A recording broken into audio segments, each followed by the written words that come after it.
So, after looking into it for a little bit, I decided that I do want to go ahead and get a Seviper here on Route 8.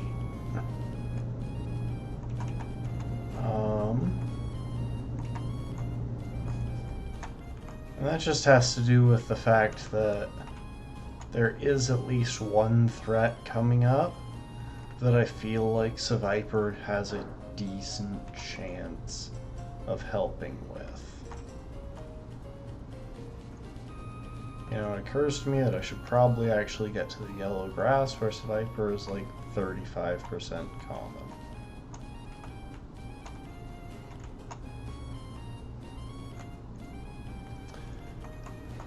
But yeah, won't be doing much with Seviper for a minute, but looking ahead at some of the problematic encounters, there's at least one encounter that I think Seviper will be pretty helpful with.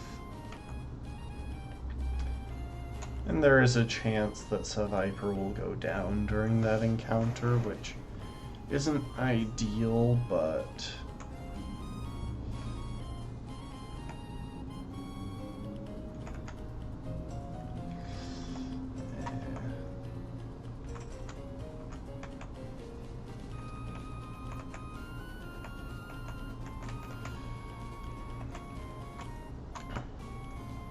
It's better than having one of our Pokemon that provides critical type diversity go down.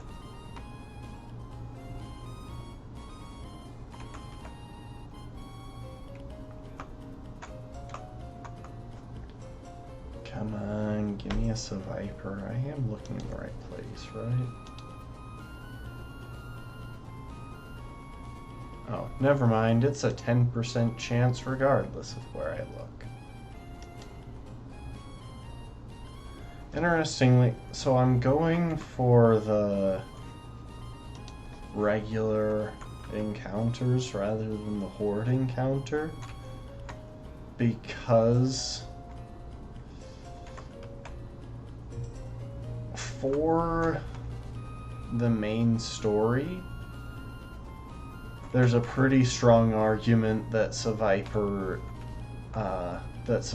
normal ability is better than its hidden ability, so there wouldn't actually be any benefit in fishing around for its hidden ability.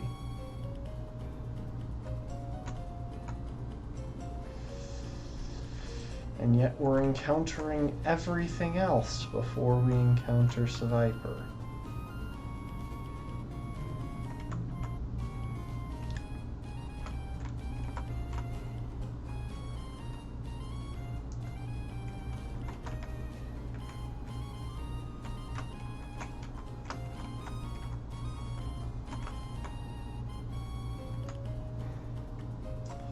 Encountered 2 Bagon. That's so that thing is so rare on this route, and we've encountered 2 without running into the one Pokemon that we're actually here for.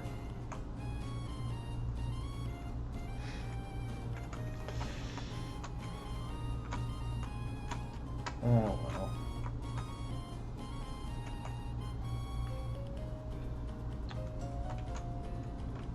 So it looks like someone just joined. Yeah, we're hunting for a Seviper here on Route 8.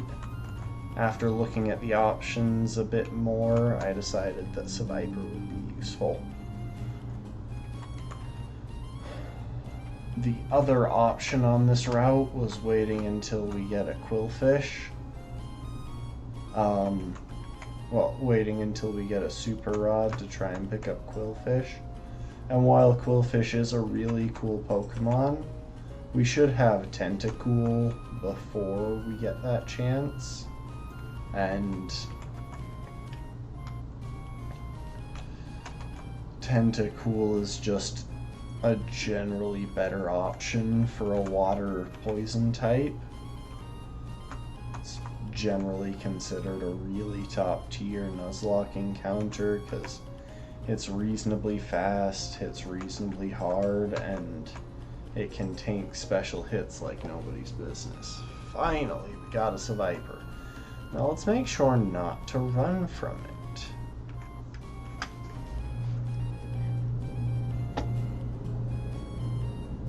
Of course we got paralyzed.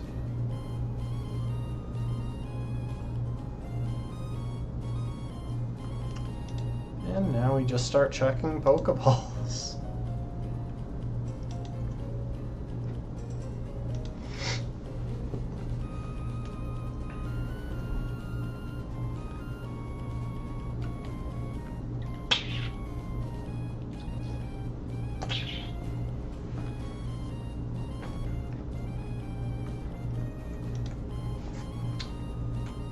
Well, that went nicely.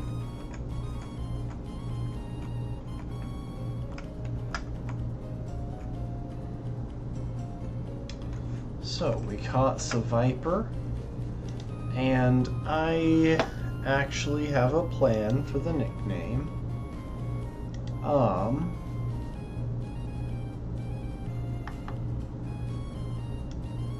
So apparently this is the name of the western coral snake, the scientific name.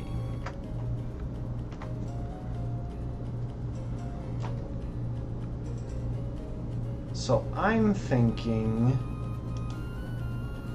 we'll go with Euryxanthus. And we'll call her Yuri.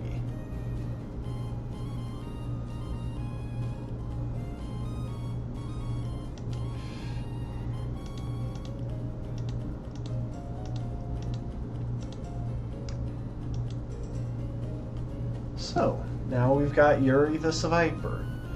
We're gonna leave Yuri in the box for a little bit because we don't really want to risk any accidents.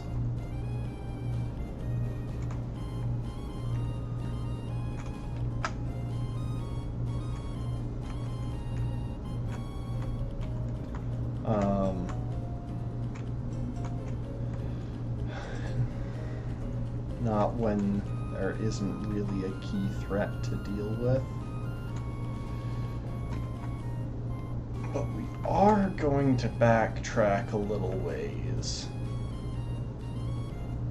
Just to find a good location to do some training on our Krogunk and our Zubat. So on Desi and Phil Bates.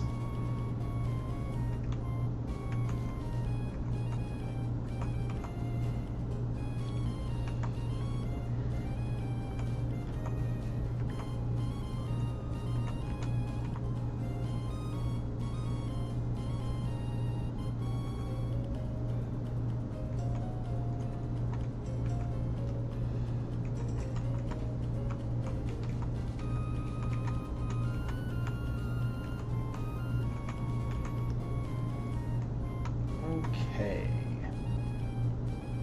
let's go ahead and turn on the experience share, and then we can wander around in the grass back here. So, wow, that thing is fast.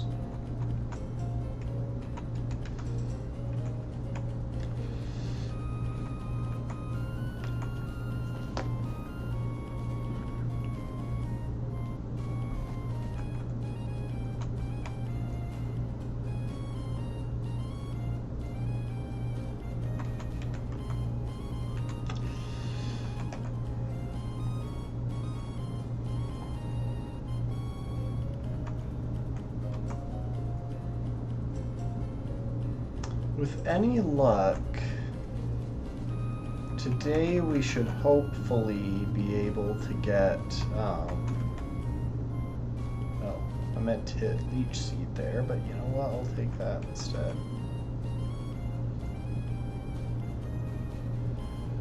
With any luck, we'll be able to get through the second gym badge.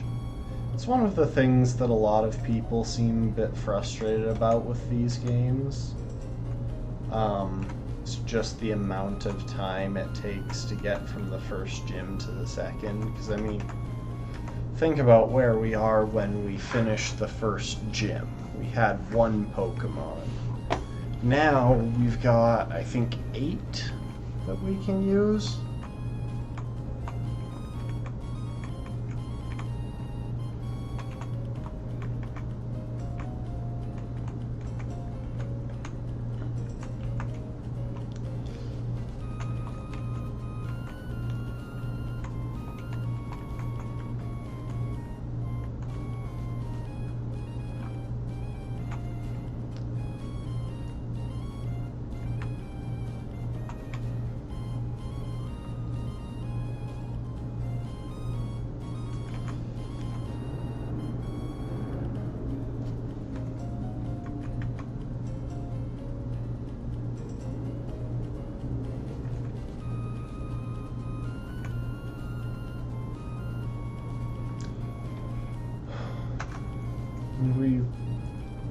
Yeah, honestly, I think we've gotten about half our encounters for the whole run in the space of the last couple of streams that have been entirely between the first and second gyms. So we've only got a handful of encounters left.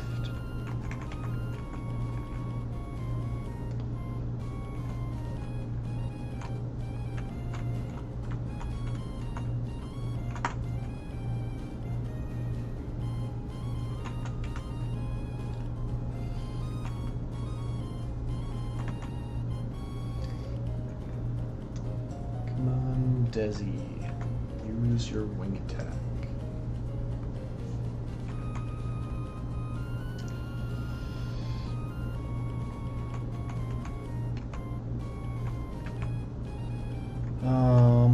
We could use Pursuit, but the AI almost never switches out, which makes it a bit less useful than Thief.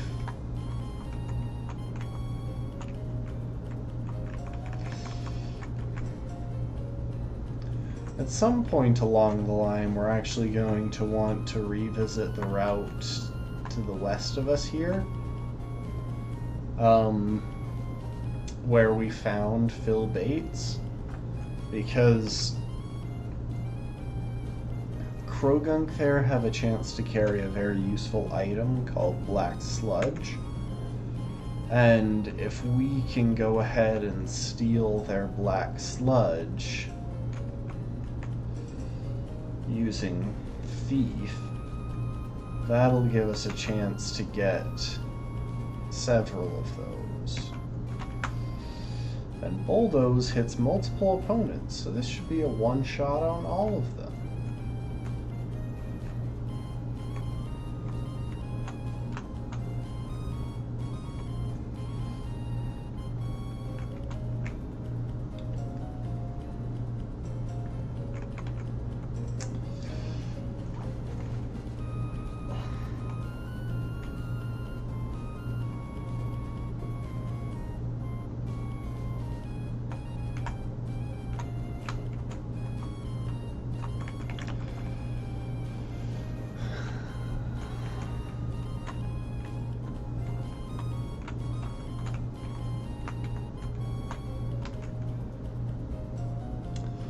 I've kind of decided that for the moment we're not going to worry too much about perfectly EV training the Pokemon.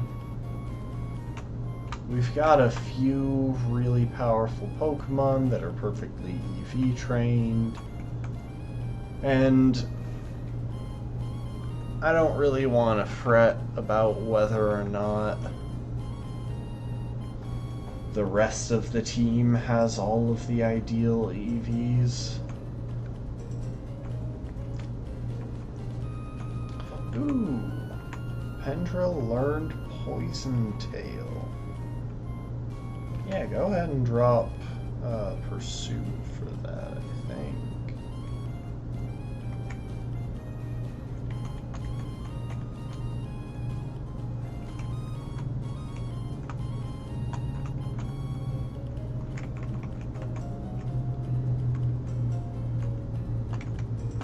I did do a little bit between streams, the main thing being I backtracked to Lumio City because I realized that there was an item that we forgot to pick up as we passed through. The item was the Wide Lens, which gives us a slight boost to accuracy. It's a held item that gives a slight boost to accuracy.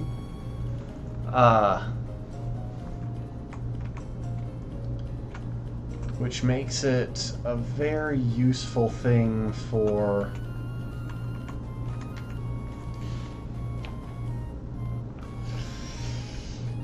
some of the slightly inaccurate moves that some of our Pokemon use. Right now, I believe I put it on.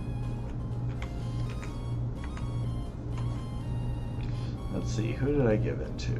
I gave it to Poison Ivan for the moment. Because, first of all, right now it knows Leech Seed and Sleep Powder, both of which have less than perfect accuracy. And then also it knows it's going to learn at some point Razor Leaf, which has a pesky 95% accuracy that can be a real pain. You know, I don't really think we desperately need Screech on Yuri, so let's keep going. I don't actually know if anything on this route has especially useful health items. I'm gonna look that up, because if so, that could be a good idea for us to specifically use Thief on. So let's see, Bunnelby, nothing, Furfrou, same. Doduo has a chance for a sharp beak, but we've already got one of those and I don't really anticipate needing more. Because we're only getting one flying type in this run. Ooh, Pancham can hold a mental herb. That could be nice. There are other ways to get those, but wouldn't mind that. And Abra has a chance to hold a twisted spoon.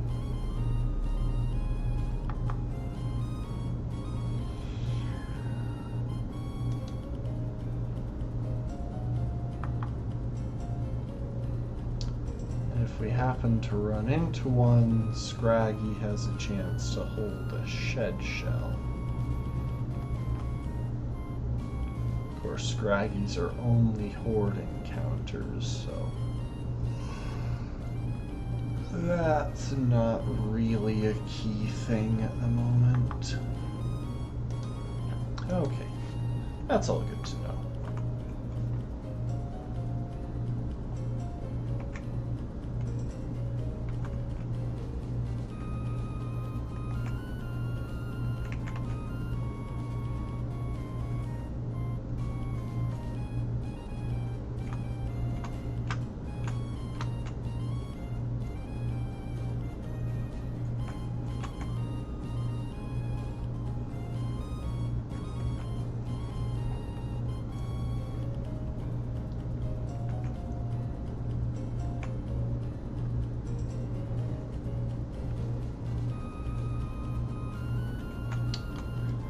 Music that I picked out for this is the theme from Petalburg back in Generation 3.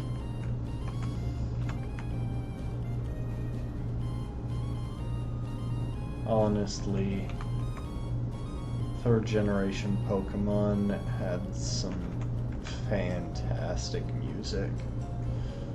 Enough can't be said about it.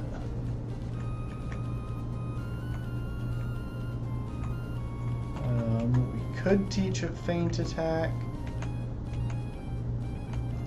but we've already got Thief, which is the same power and provides something a little bit more useful to our current needs, since we have the chance to steal held items.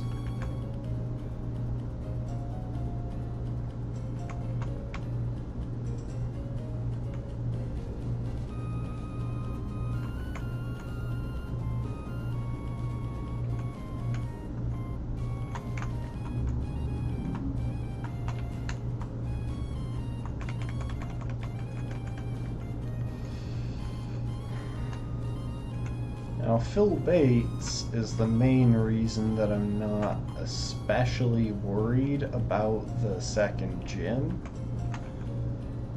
I rarely get a fighting type this early in this game, but it does a pretty good job of trivializing grants to relatively weak rock types.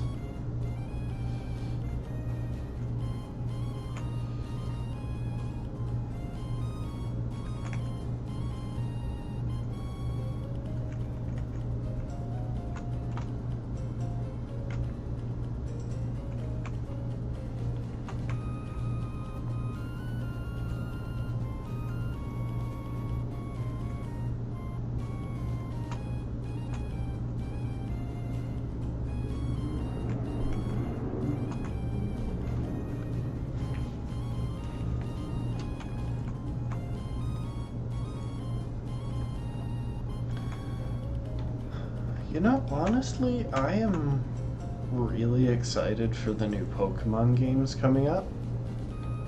I'm really looking forward to those, simply because...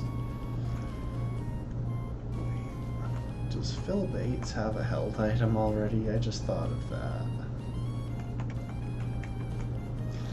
But I'm always excited to try a new Pokemon game. Oh, heck.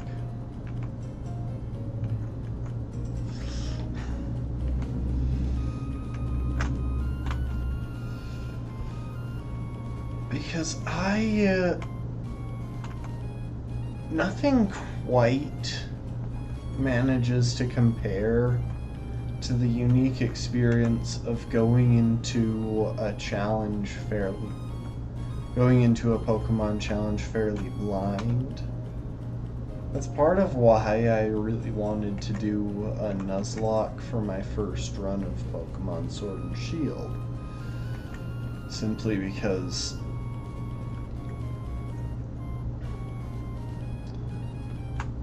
it gave a unique opportunity to do a Nuzlocke without knowing what's coming up.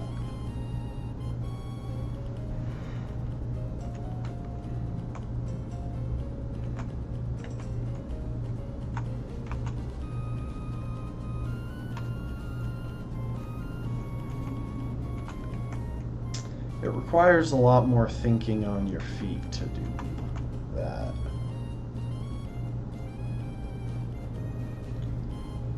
Whereas this, I've played through the game a couple of times, and I have a decent oops. I forgot to swap Pendra out of my team. Oh well, it's only one level ahead of the rest.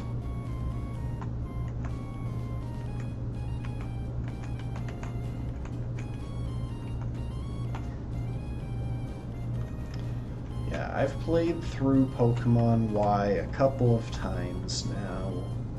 I have a pretty good idea of the pacing and all that. But being able to just dive in... Oh.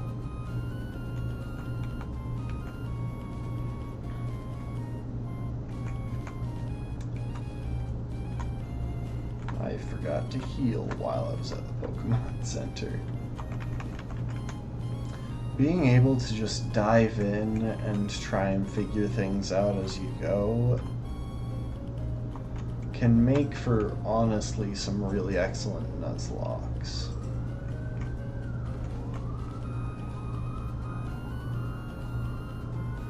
And apart from all that, I genuinely like the look of the new Pokemon games. I like some of the mechanics it looks like they're introducing.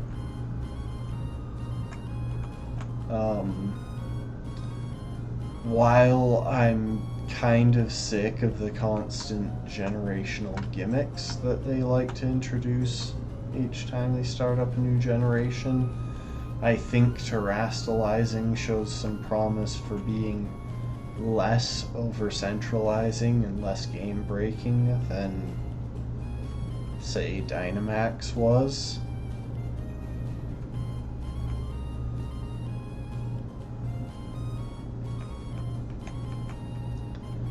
Dynamax was just a very problematic mechanic. It overly focuses the fight on what happens during the course of about 3 turns.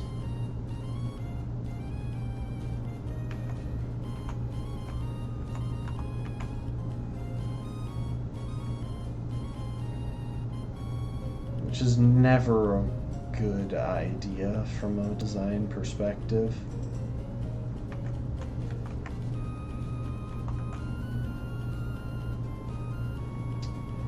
Sorry, I'm scouting through these to see if we can get a shed shell from something. I am going to pivot out into Desi real quick because we've taken a lot of sand attacks.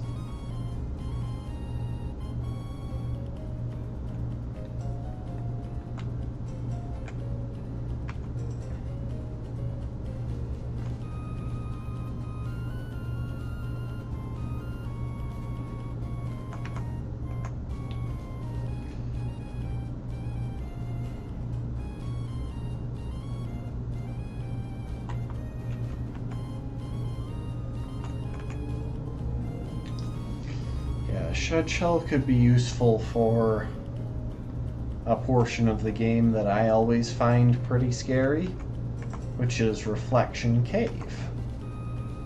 See, Reflection Cave, just past Route 11, I think,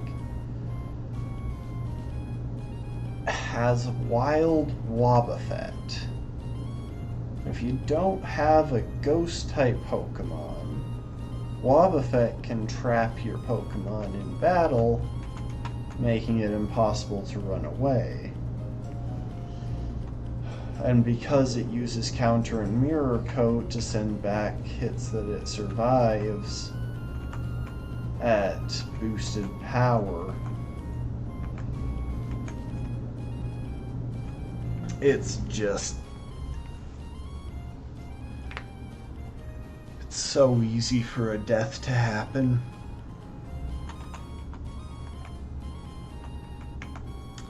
Back to Desi.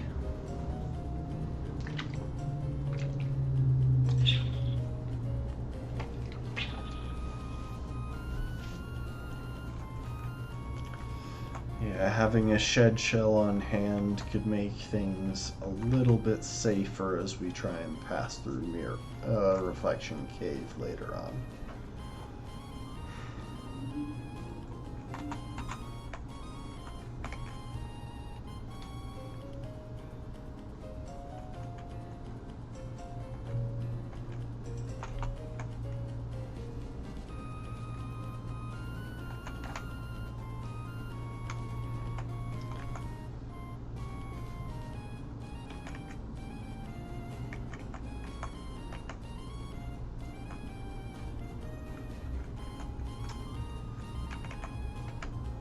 This fight is going way longer than it should.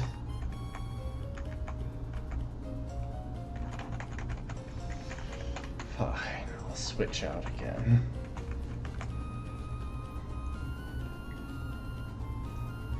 If they weren't spamming Sand Attack all the time here, we would actually already be done.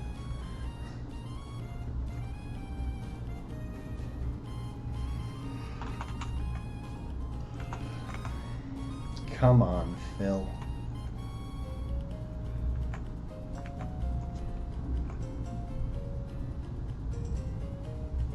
Okay, none of them had a Shed Shell. That was a bit of waste, but we couldn't really have known that beforehand. Oh, and it looks like it's changed to evening now. That's nice. Always a pretty layout.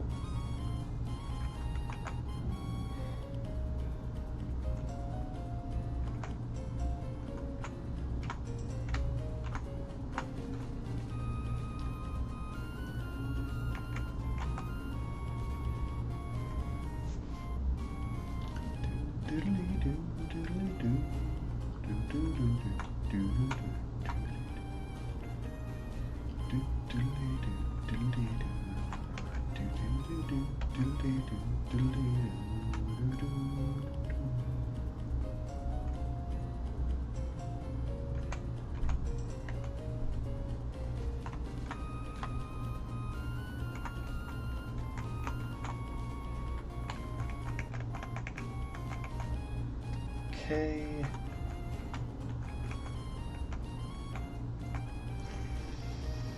Phil is up to the level of the rest of the team.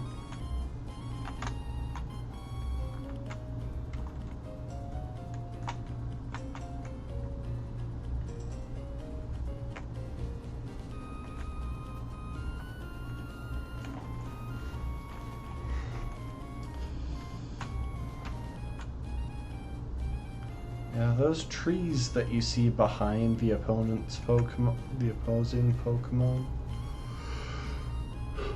with berries and stuff on them, are going to be pretty important later on, once we have the moves that allow us to knock down items hanging from them. And actually, Desi is one of the Pokemon who will provide one of those moves. One of the moves that allows us to get those items is Air Cutter, which Desi learns, I think at like level 26 or something.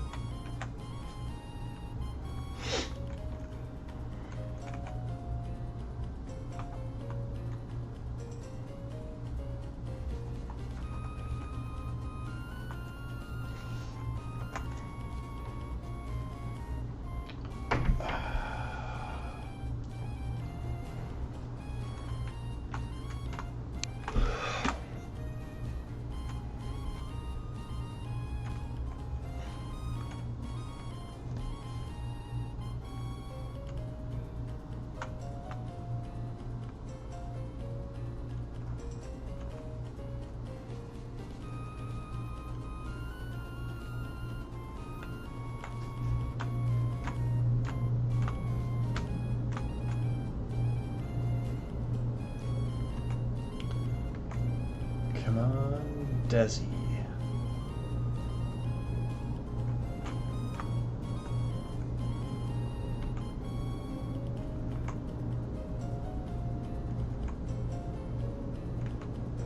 Honestly, it would take longer than it's worth to knock all of those out.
Yuri, you got this. Good job.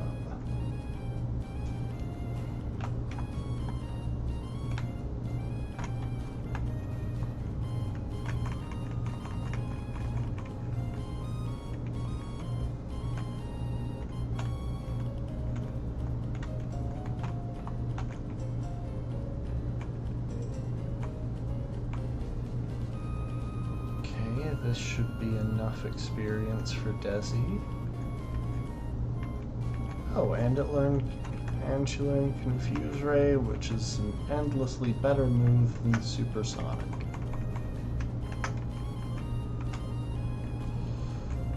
Okay. Now we'll switch you out and turn off the experience share. Should only take a couple more fights to get Yuri up to level 19.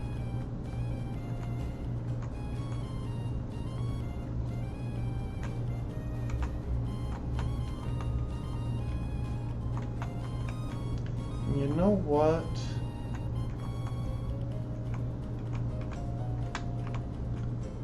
We're actually going to go ahead and grab a few more Pokemon.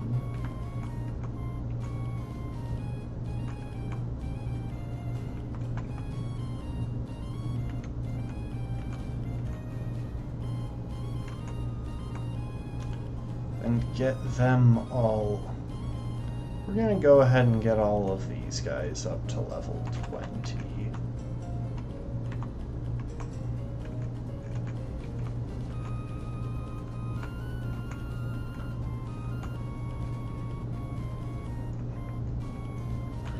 It's just a pretty good level to be at for this stage of the game.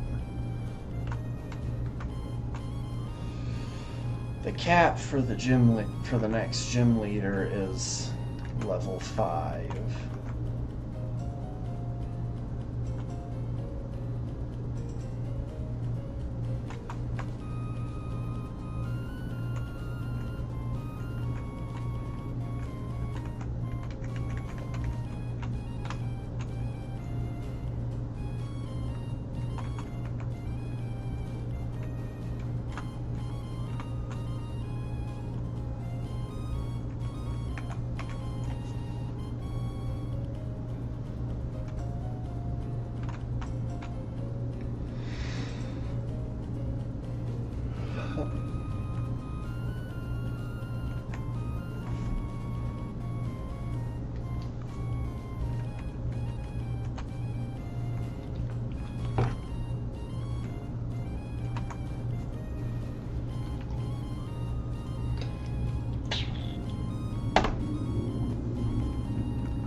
Okay, so that's Phoebe. Oh, wait.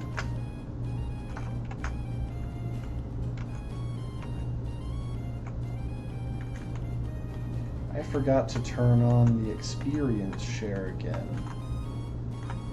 Well, I guess that works. We did have one Pokemon in the PC that still needed to come back out for the grind to level 20.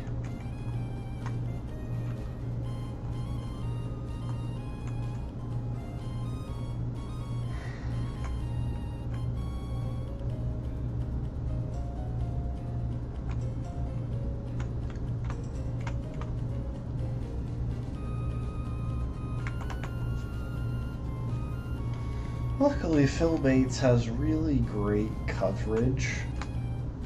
It's one of the nice things about the Krogunk line.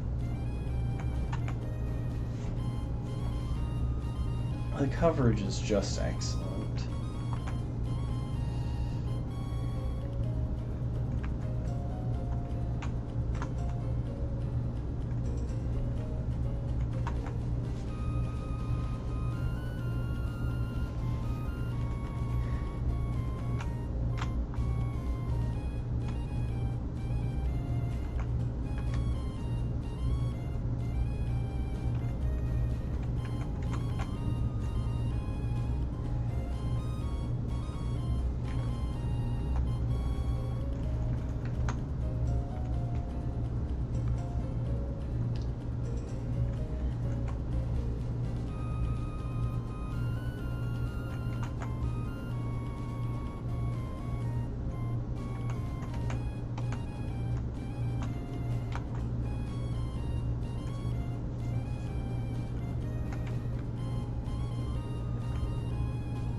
Never get over how much of a bop Owen really is.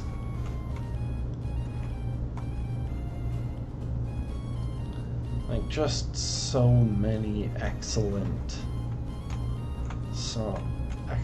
so much excellent theme music. In fact,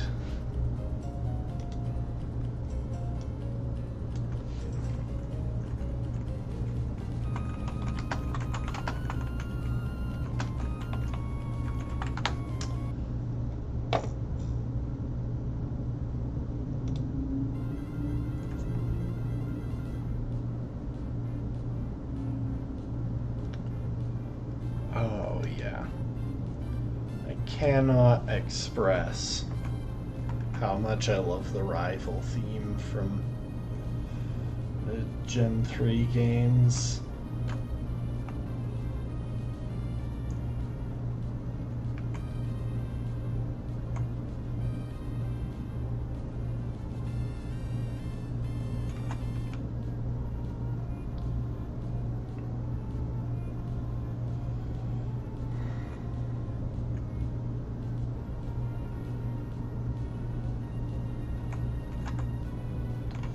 You know what? Oh my gosh, literally one of them got hit.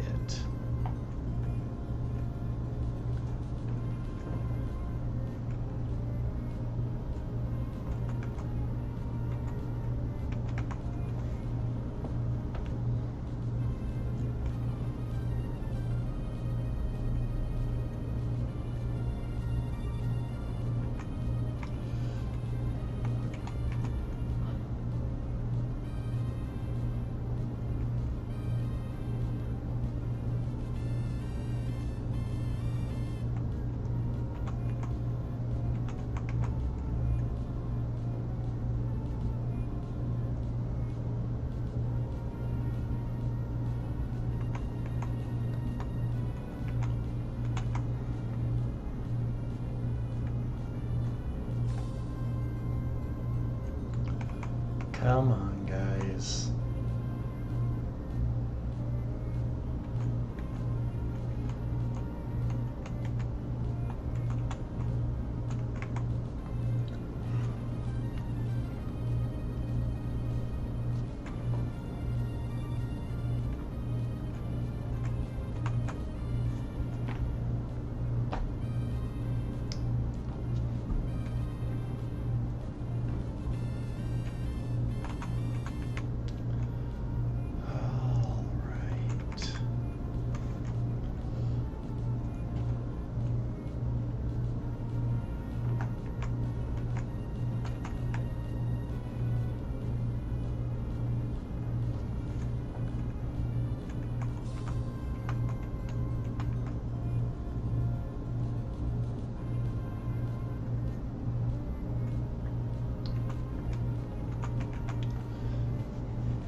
You know, I read online not too long ago about someone who did some testing to see about what the odds were for a Pokemon that had a hidden ability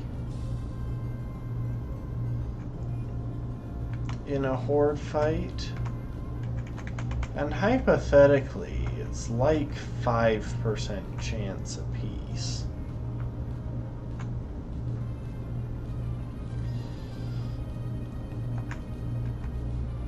But somehow it never really feels like that. Oh, there goes my phone. Telling me to go exercise and take care of myself and all that stuff. Maybe.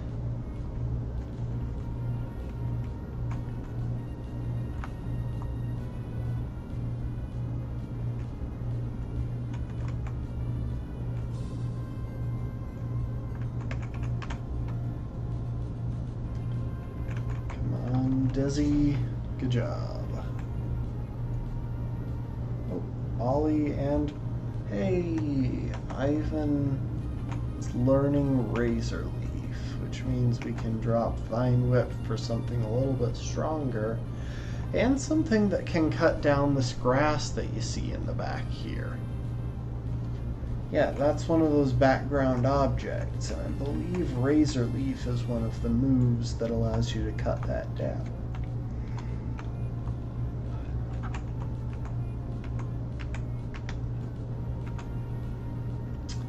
So we'll deposit Ollie. And we'll deposit Ivan.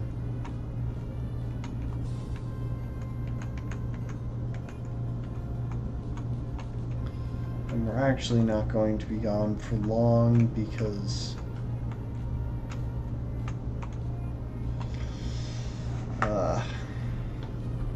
Desi is only a little bit off from hitting level 20.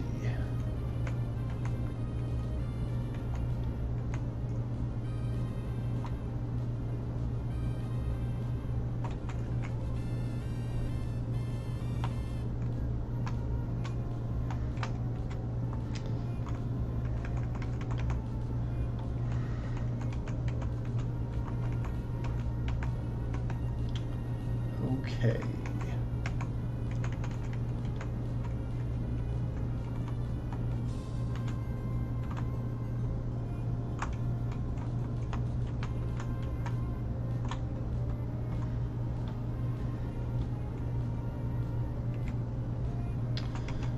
See, the irritating thing about Abra is obviously the fact that it can just decide to run away from you. But the nice thing about Abra is that it does actually pose no threat to our team at this level. No, I don't think we need Venoshock. If we do, we've got a TM for it.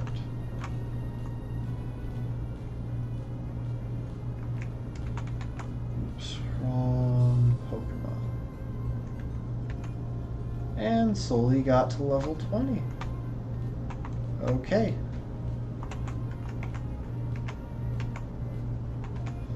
So now we can go ahead and switch up the teams as needed.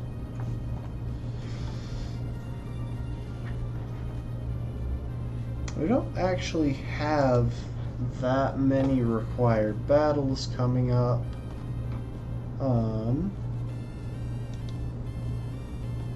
Let's see. In Glittering Cave, we've got a couple. It looks like that's a Houndour at the start, which isn't great for our team of very fire-weak Pokemon.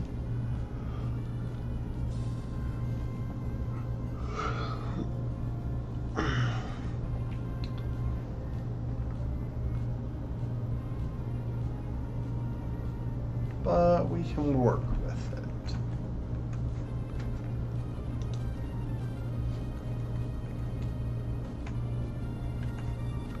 Hang on.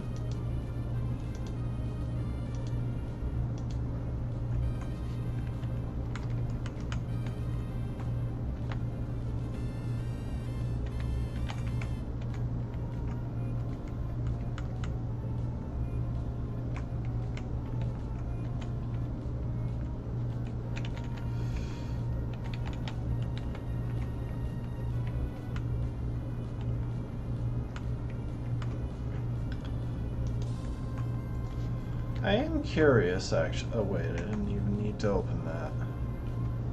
So, yeah, one thing to notice. Obviously, Pendra and Phoebe have the same type. But we can notice the difference in their stats. So, for example, Phoebe, being a fully evolved Pokemon, has higher hit points and really good attack.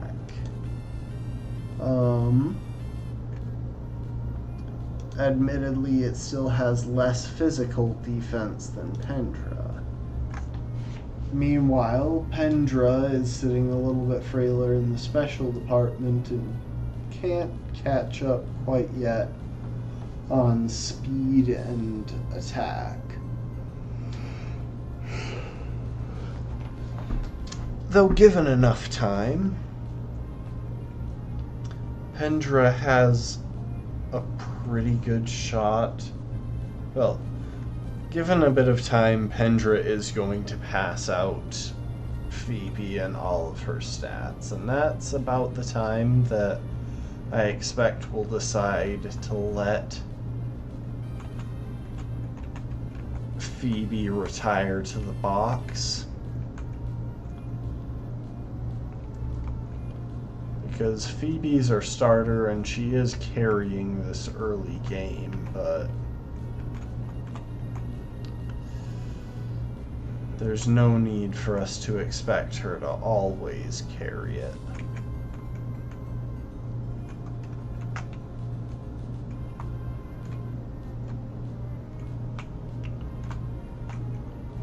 Okay, so we are... Yeah, basically anytime we pass through this area, we want to come and check on the berry field. Because if we can keep up with weeding and watering, that helps us get more berries. And more berries are always a good thing in this game.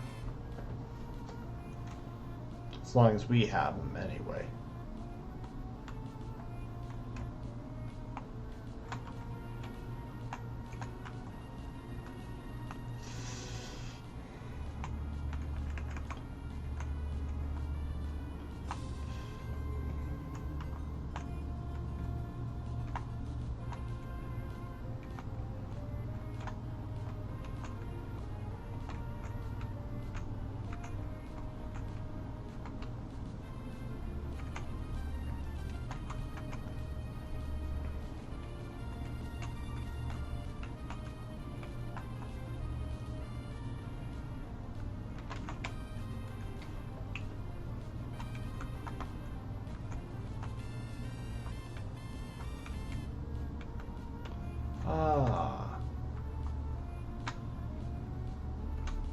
So that guy trains a single Machop, if I'm remembering the trainer document correctly.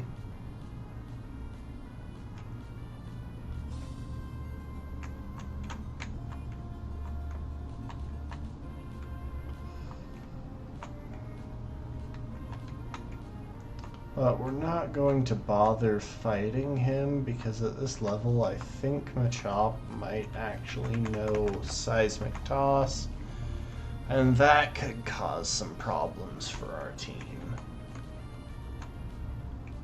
And we just don't really have a particularly urgent need to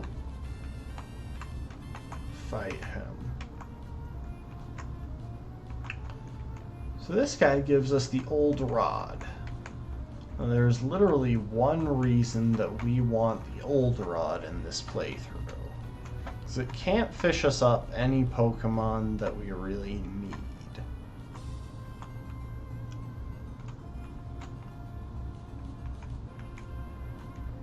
Oh, I've got to go to the research lab first.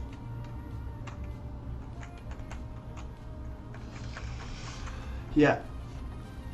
The only thing that we really need with the Old Rod is the ability to fish up Love Disc later on so that we can use Thief on them to snag their Heart Scales. Because Heart Scales will be useful later for the move reminder.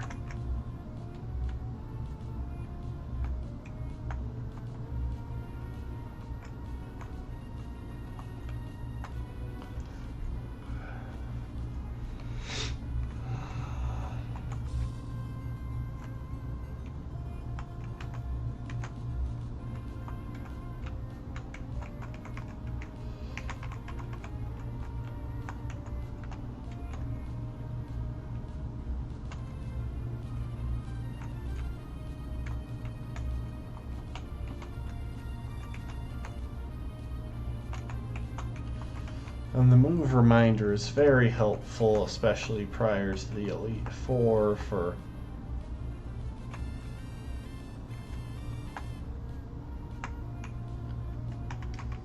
fixing up our move set and getting it to look exactly the way that we want.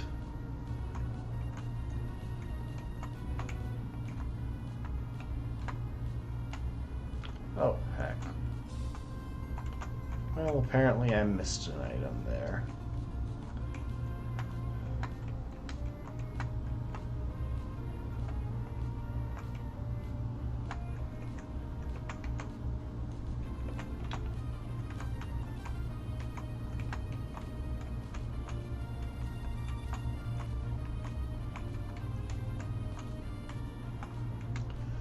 So yeah, here we are in Glittering Cave.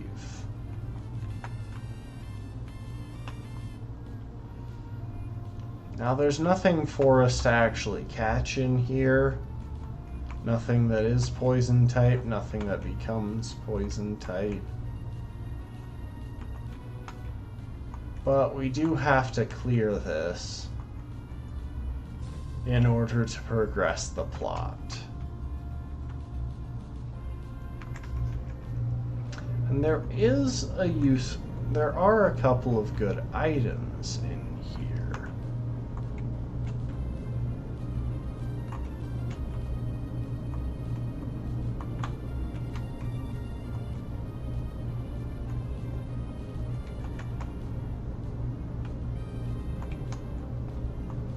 The most important one, I believe, is right ahead of us now. Shadow Claw. TM for Shadow Claw will be useful because it gives us at least one extra option against the occasional psychic type that we come across. There aren't too many very threatening psychic types early game, but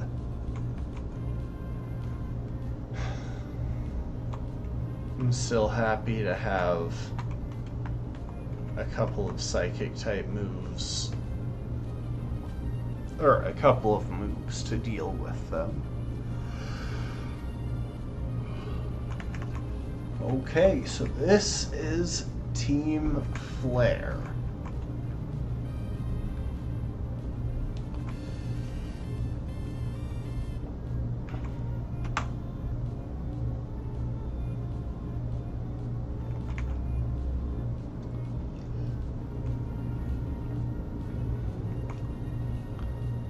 And you know the old saying, whoever has the better Zubat wins.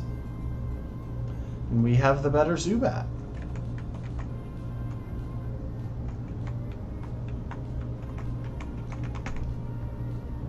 I'll go ahead and break these, because I'm not super worried about any of the Pokemon inside them, and they can sometimes drop useful items.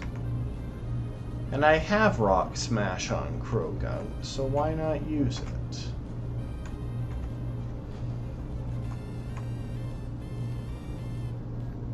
So, we've got Gulpin. It looks like an Electrike in the back. Luckily, we've got a couple of grass types.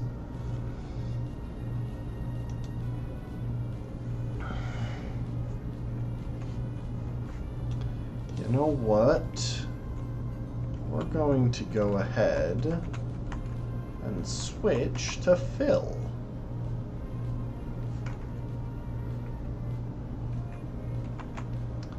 And we'll drop a Bulldoze.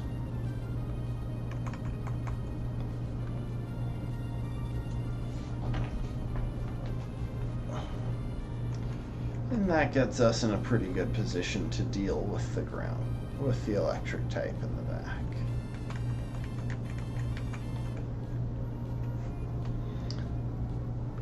What's coming up next? I believe the last battle in this is a double battle. It looks like they have a Croagunk and Scraggy.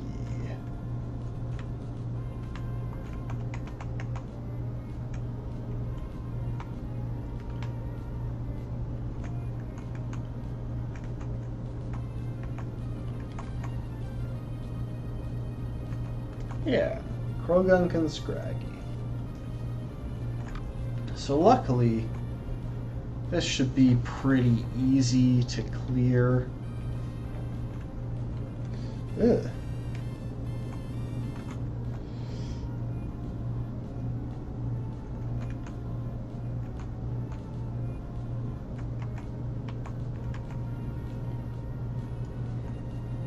It would have been a lot easier had his Psychic type gone for Croagunk with a Psychic type move, but we're going to go ahead and ignore that. That was a bit of a sloppy battle, though. Let's use a couple of Oran berries to heal up the team.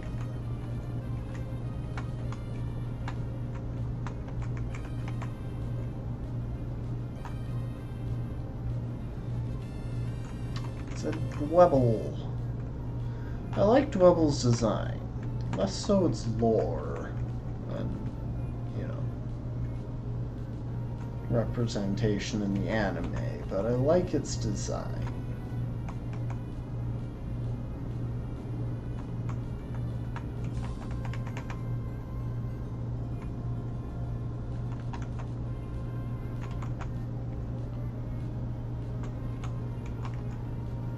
Yay, we got an escape rope.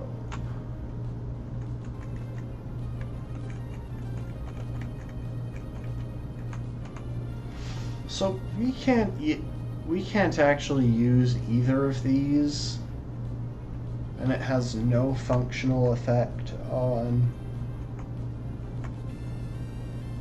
the gameplay, so we are going to just kind of randomly pick one. And I think I usually grab the jaw fossil in that case, but I guess that means this time I'm grabbing the sail fossil. Oh, and there was a hard stone. That's actually a pretty useful item, because rock coverage can be quite nice.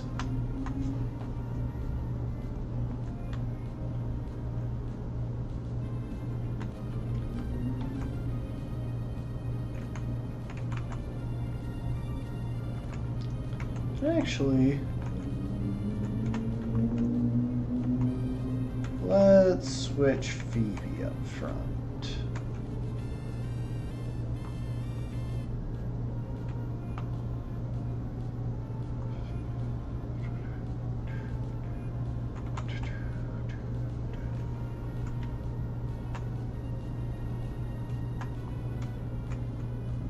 And there's the exit. And there is the face of one of the most terrifying Pokemon we can run into in this game. Luckily, we're faster than it, so we can pretty safely escape from battle. Now, let's never come back to this cave again.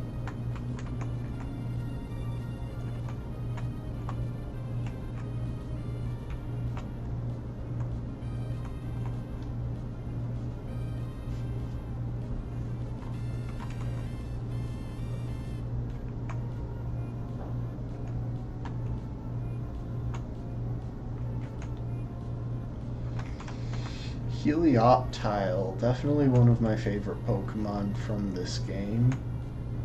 This design is just really exceptional.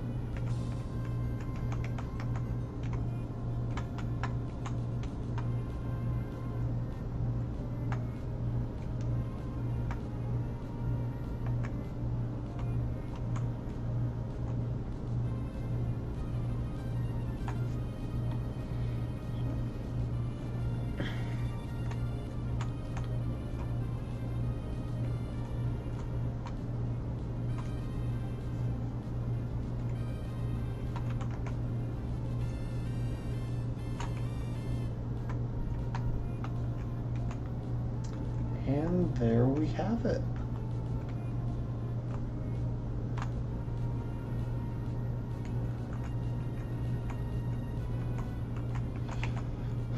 I can't recall whether we're required to restore the fossil, but I think we might be. And again, there's no point in not doing so. We're never going to use it.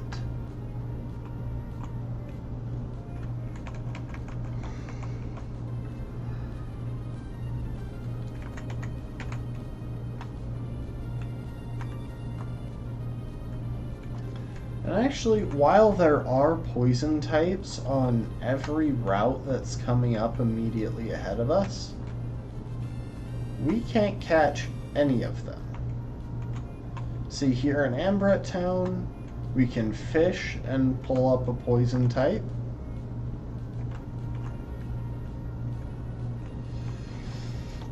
back along Route 8, we could have fished and pulled up a poison type.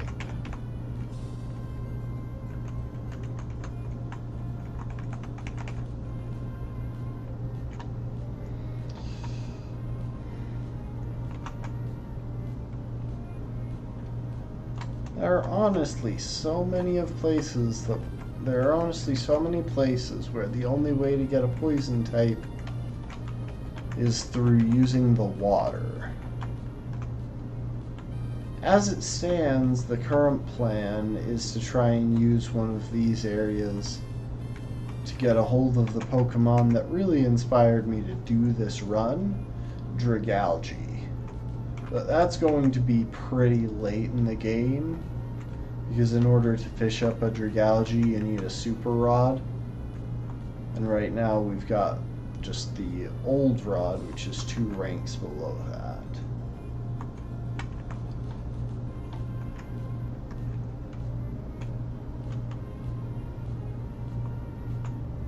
And this lady, I believe, gives us the dowsing machine.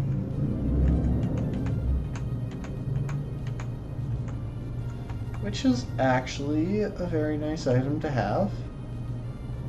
And I will register it.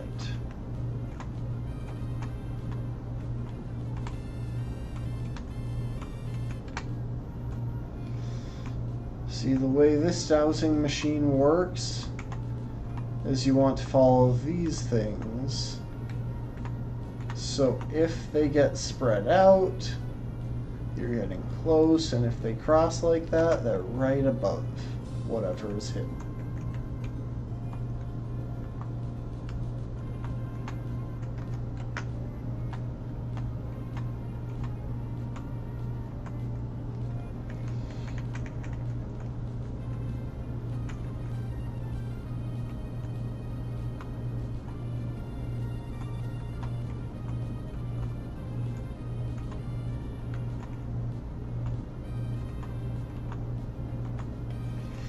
Oh, and there's a heart scale. That's a very nice find.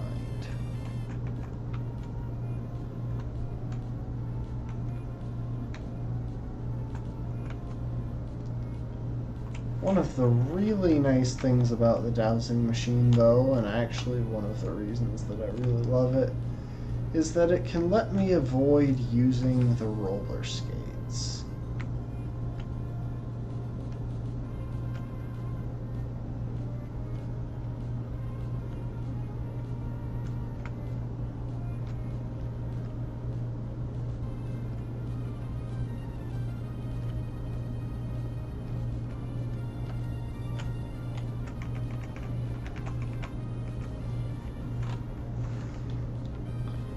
That's honestly one of my least favorite aspects of this game. The fact that you're required to use the roller skates instead of normal walking. Because honestly, it's so much easier to use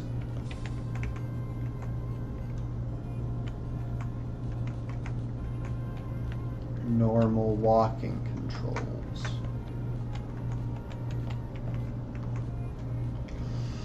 Oh, and there is the sachet. It's an item that we can't use because it's for evolving one particular Pokemon that we don't have.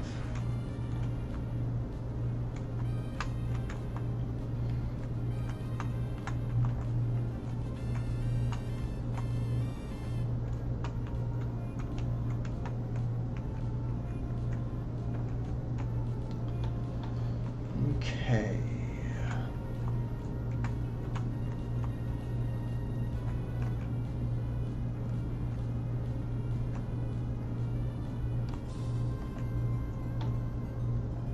So here, I think I have to get the quiz right in order to get the bicycle.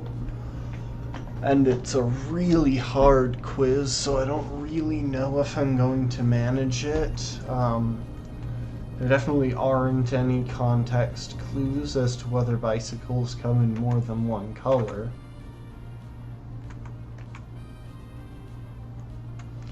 Yeah, so for this run, I think we're going to go with yellow.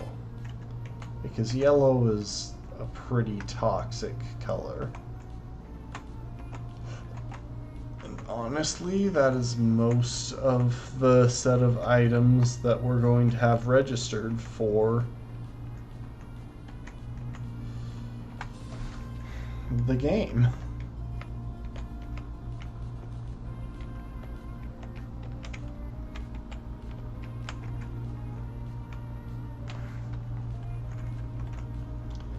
No, actually, if we're talking about massaging a Pokemon, then we definitely want that to be Desi. Because the massage makes the Pokemon friendly, and Golbat needs to be very friendly in order to evolve into Zubat. And while I think I've already got the friendship there, yeah, I just...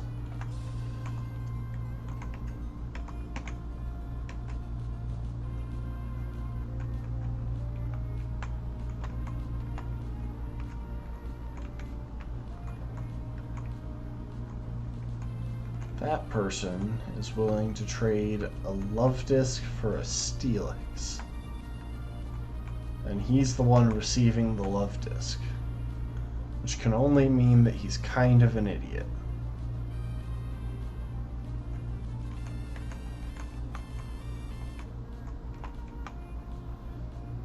Yeah.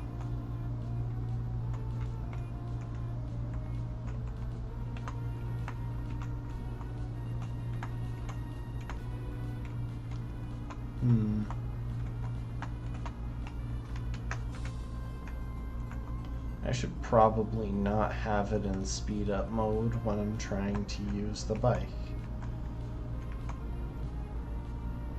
Which berry cures confusion? That would be a person berry.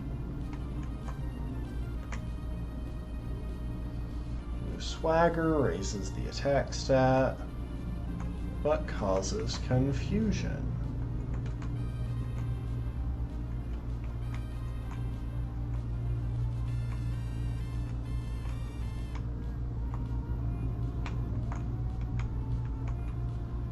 That is helpful, though. We'll want to go back and plant those person berries pretty soon.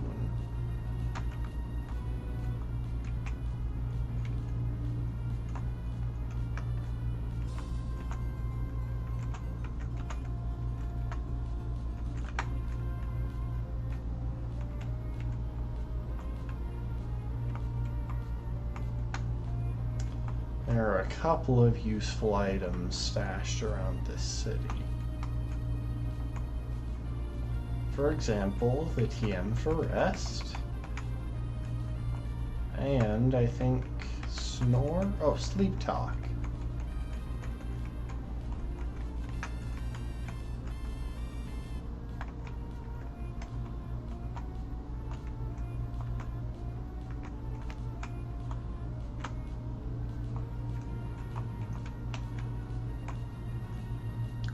And a destiny knot, which I don't actually think is even remotely useful.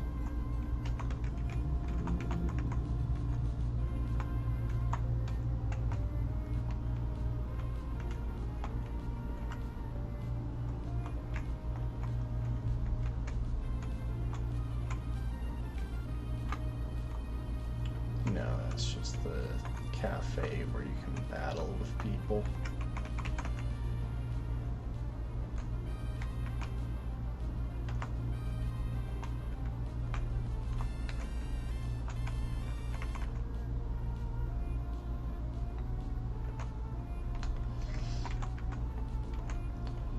I can't remember what those piles of sand in the background drop. I think it might be like the different weather enhancing items.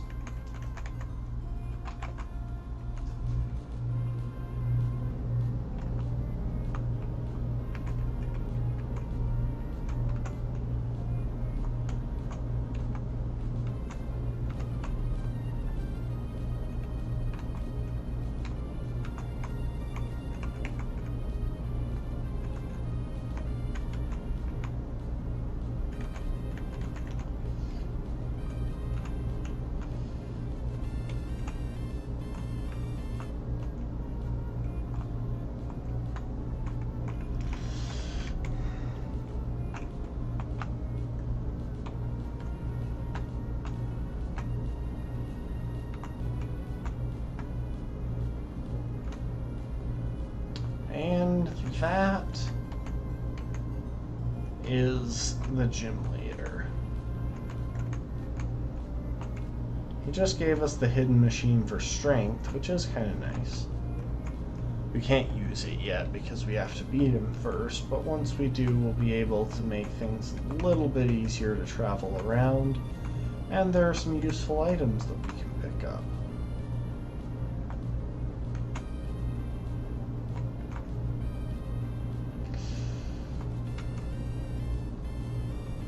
But there are also some useful items that we can pick up before going to fight him. Oh.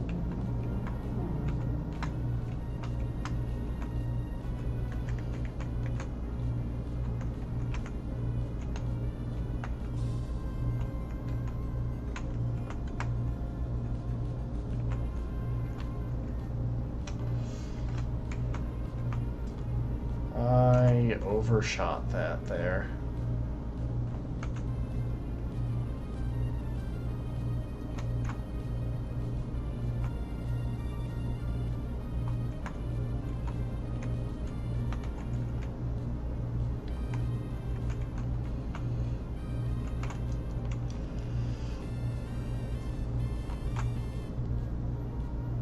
Yeah, so we are coming up on the gym, and there is a little bit of time left in the day for us to deal with the gym leader. Really, all we have to do is get our fill baits up to an appropriate level.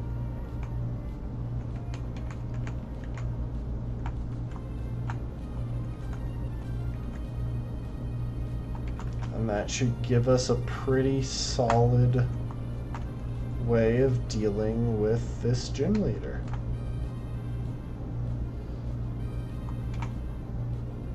Oh, I just saw a Pokeball. Just saw an item hidden there. Oh, that's nice. Now, I'm going to come up here and scout this route a little bit. We can't get any encounters here. We can grab this berry. Yeah, just like I thought. That person has Psychic-type Pokemon.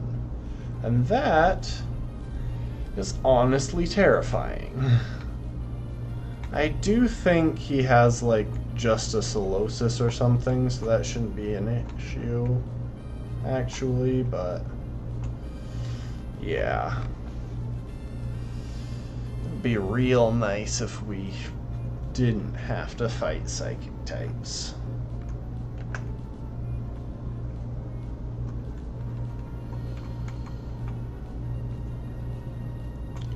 So with all that said, let's see if there are some nice, easy trainers for us to deal with before we go on. So here in Ambret Town, or here in Route 8, we're definitely not going to bother with the Sky Trainer that we have the chance to battle.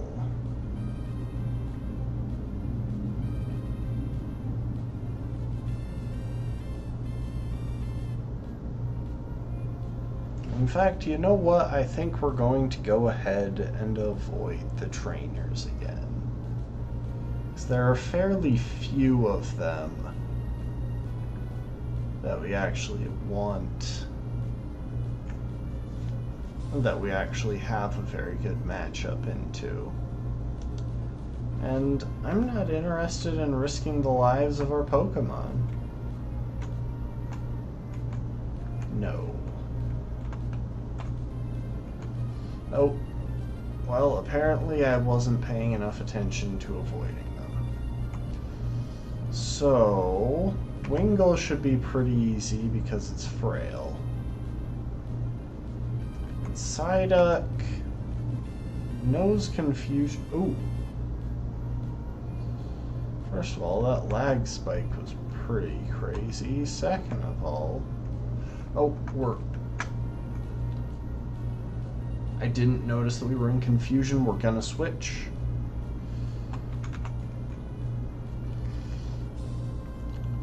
We are going to switch in Ollie because he's pretty bulky.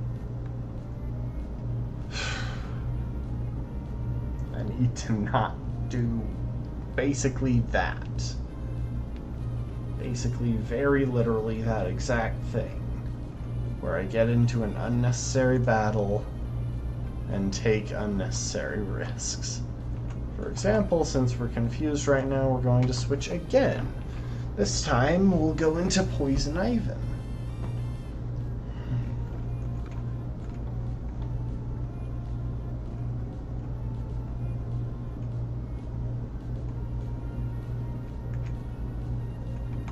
Thank you for not confusing a third time.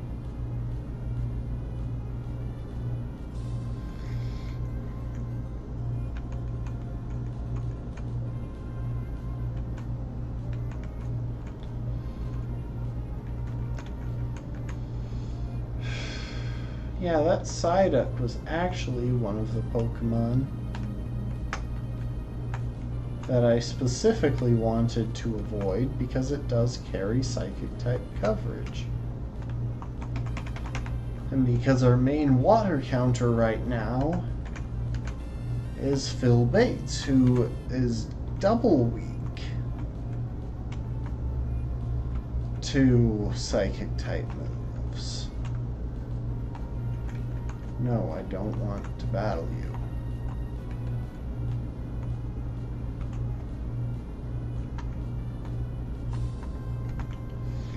Okay. Now we can get back through here. And we've actually got some decent options for fights. For example, we're going to put Desi up front to take on the fighting type trainer up ahead here.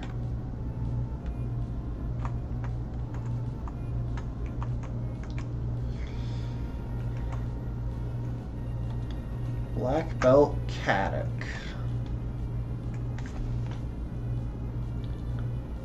And this might be a one-shot, but yeah, probably not. Luckily, we're 4 times resistance. We have fighting type moves against Desi are cut to a 1/4 their normal power because she is both flying and poison type.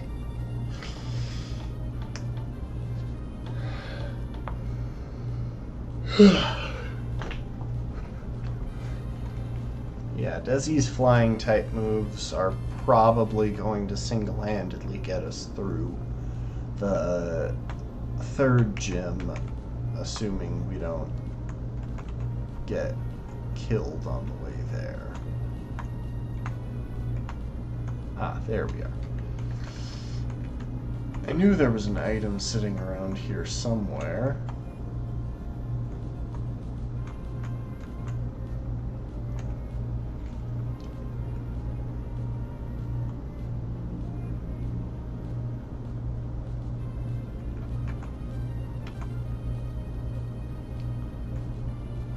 And we can't be flinched because of our ability.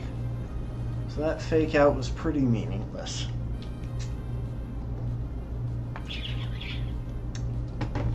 The move Fake Out, for those of you who don't know, is a move that...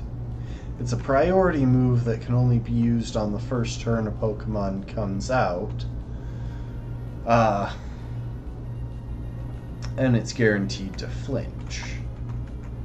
So it's a very useful Pokemon. It's a very useful move for a lot of reasons.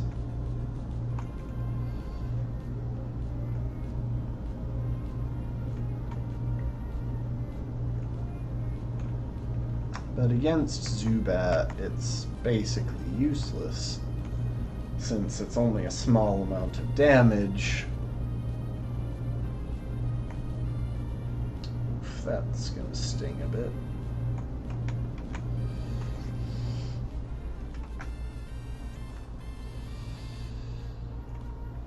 And Zubat can then just still attack.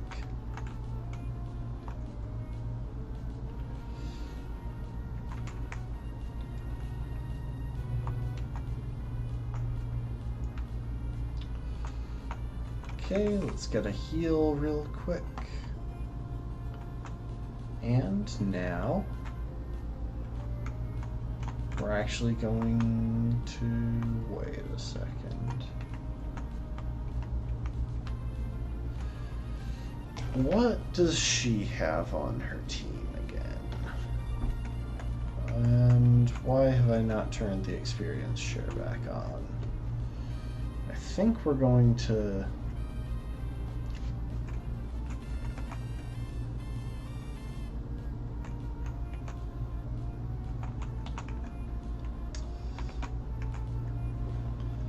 I want to see something real quick. I think Bulldoze might actually be able to break that thing behind it. Nope, okay, we're gonna run. Might just be that our target was immune to Bulldoze. Oh. Alright, let's see here. Back on Route 7.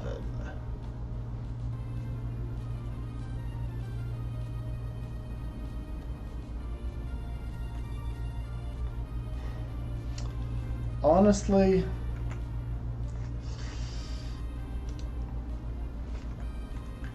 my plan against all of these Smeargle is literally just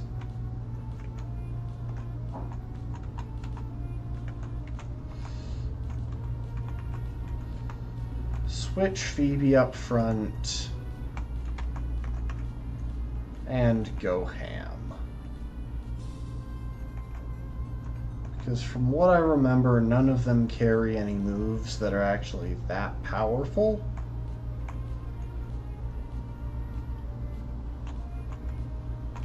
They've just got really good coverage.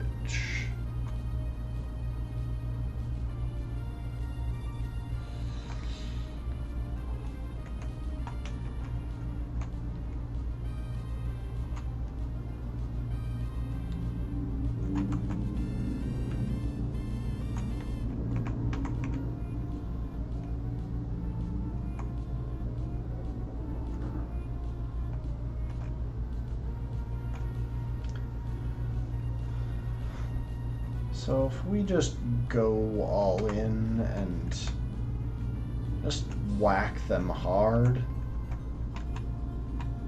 that should actually be enough to deal with them.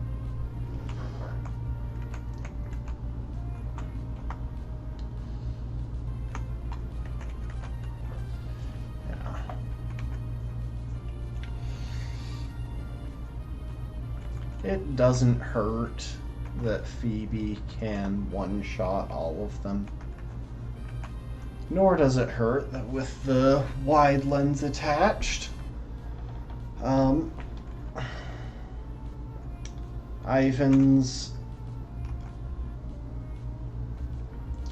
shaky 95% accurate razor leafs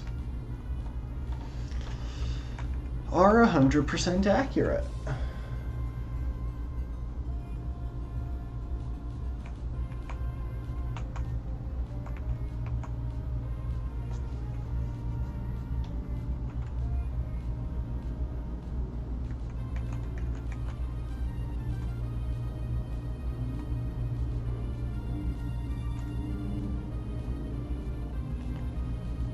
Okay, how's the berry garden? I'm gonna water these real quick.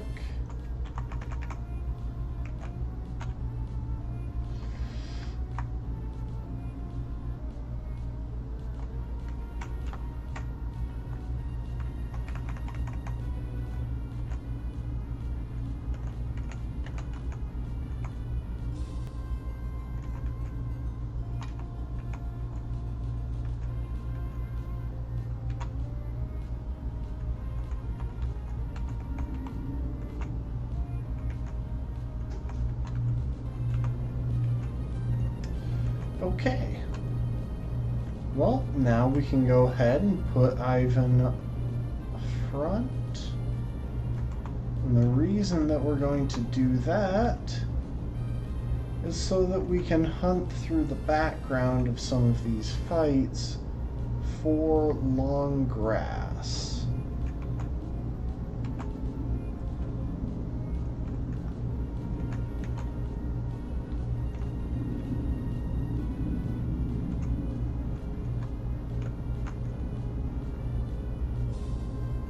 Ooh, and there we have it, some long grass. So notice, if you can, in the back there, the texture of the long grass changed. That means that we knocked the item free, and once we win the battle, we'll be able to take the item.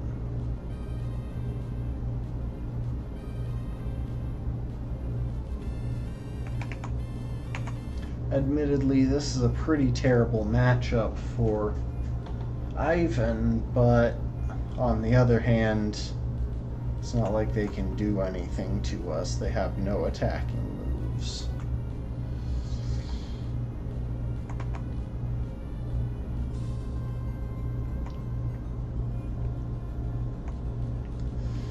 However, we are going to speed it up a little bit by chucking some toxic sludge at the little sky plant pigs. I actually really love Hoppip's line, but that's entirely based on experience. Yeah, so if you notice there at the end, we got a mental herb.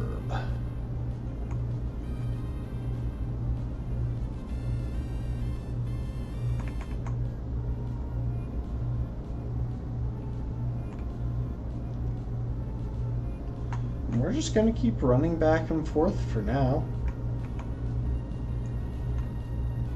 We'll have to occasionally stop to heal up our Pokemon. Or to switch one of them out.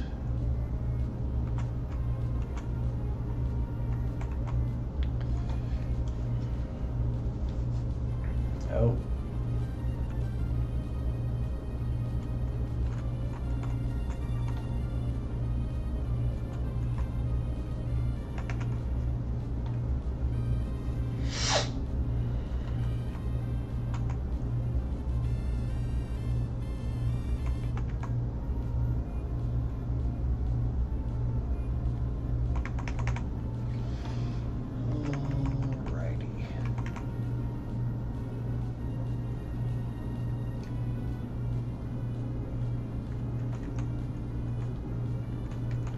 Good job, Sully.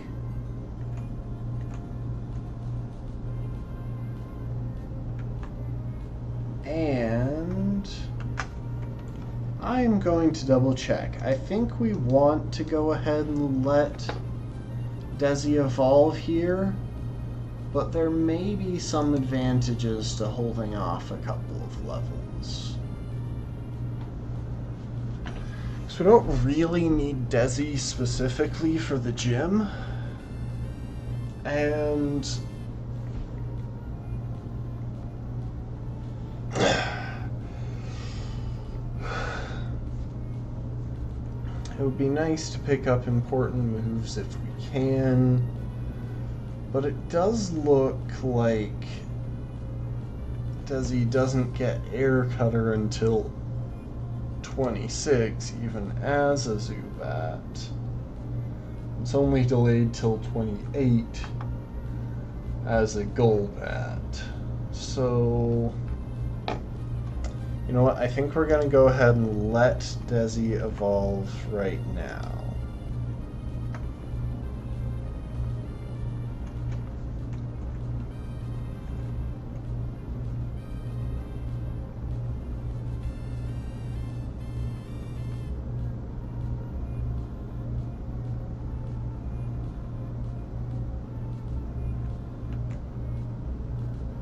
So, Desi is now a Golbat.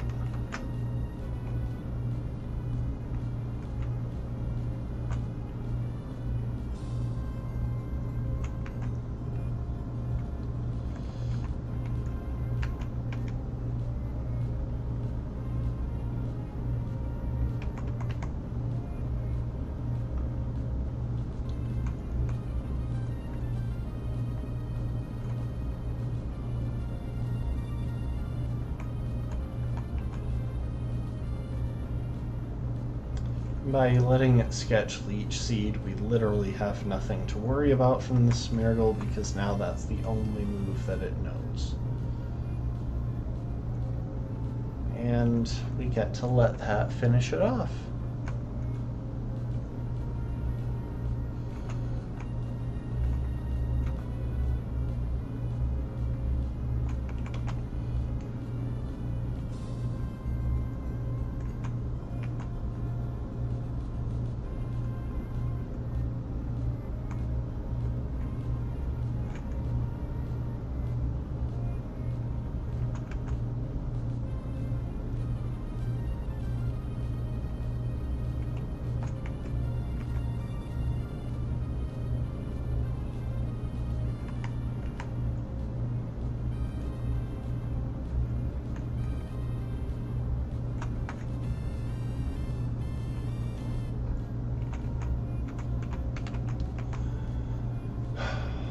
One of the many wonderful things about the Zubat line is just how useful flying type coverage is. Ooh, Phoebe wants to learn Pursuit. Nah. Keep old moves.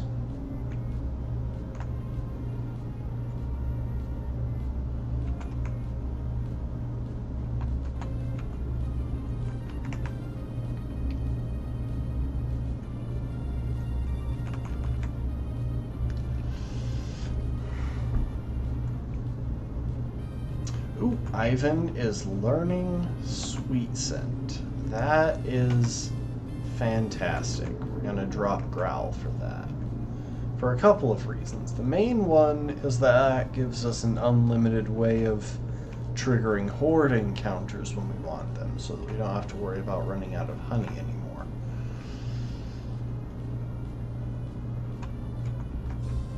The other useful thing about Sweet Scent, though, is that we can use it to guarantee hits with Sleep Powder, making sleep-based strategies much more reliable.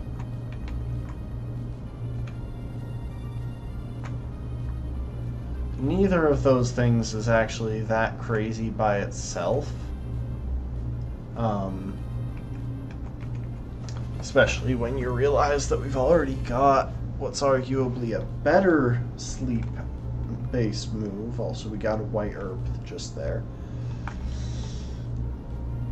From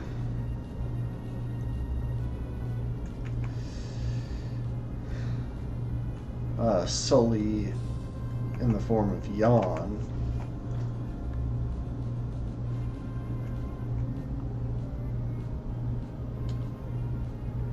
Ollie wants to learn Grass Whistle. We're going to keep old moves because Grass Whistle is pretty terrible. It has extremely patchy. Now this is a more important thing. We want to double check that the level up move pool doesn't change if we let Desi evolve into Crobat. I don't think it does, but I want to double check. Main thing to be aware of, Air Cutter is 28, Acrobatics is 33. Air Cutter is 28, Acrobatics is 33. Okay. So yeah, there is nothing to be lost by letting Desi evolve right away. And that's why I did some grinding for friendship off camera, just running back and forth for a little bit. Because Crobat is easily one of the best poison types.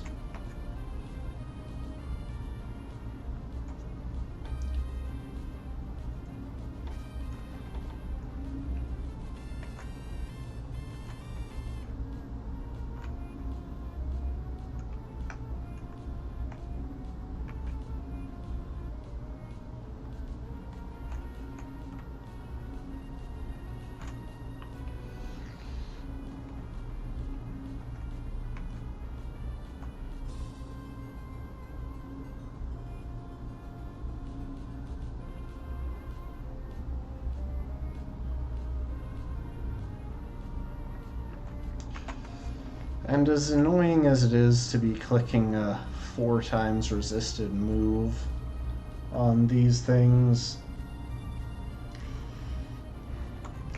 using a spread move is still faster than switching out and hitting each of them one at a time.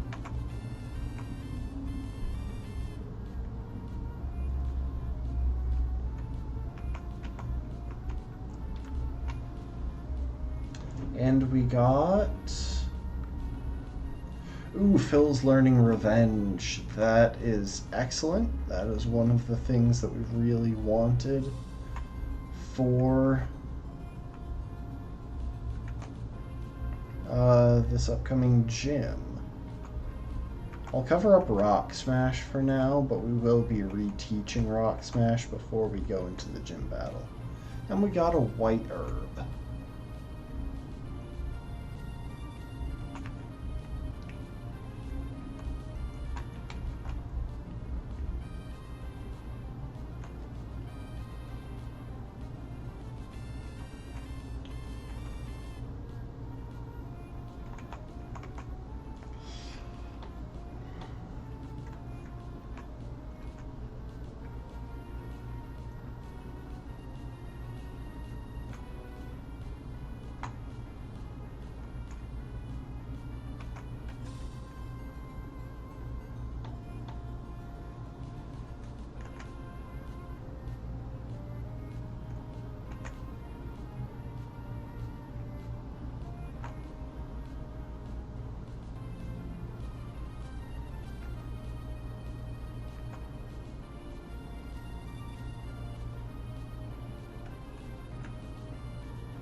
So yeah, Desi and Ivan are getting pretty close to the level cap.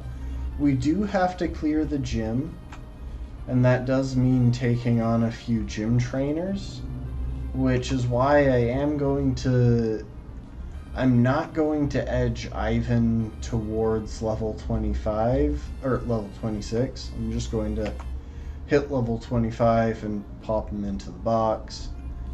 And I'm going to do basically the same thing with Ollie, because those two can handle basically everything in the gym.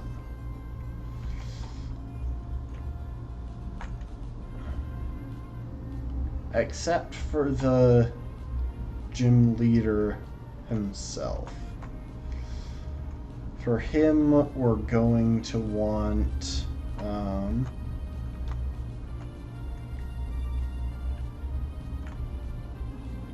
let's just run back and forth until we run into something with grass in the background. For the gym leader, we're going to be relying pretty much exclusively on Phil Bates.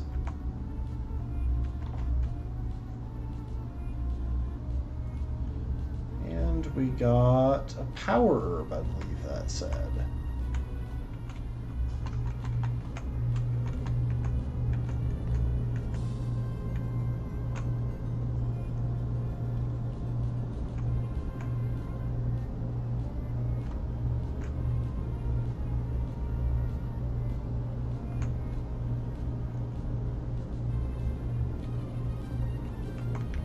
And now we're going to switch out, actually, to our own Phil Bates for a couple of reasons. One, mainly, is that we can use Thief to see if that thing... Okay, it didn't have a black sludge. Would have been nice, but not strictly necessary. The other is that it knows Boltos, which can one-shot the Krogunk. But obviously... Desi could have one-shot the Croagunk as well.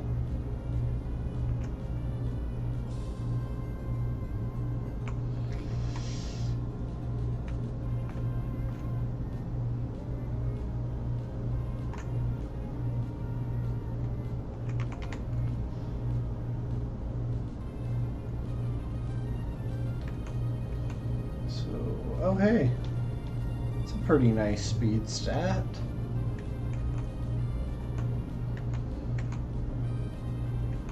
Hang on, let's see what else I have.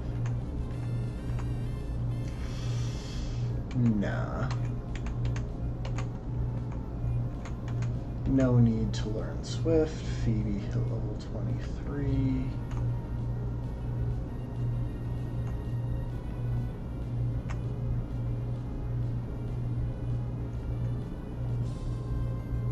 Ollie hit level 23.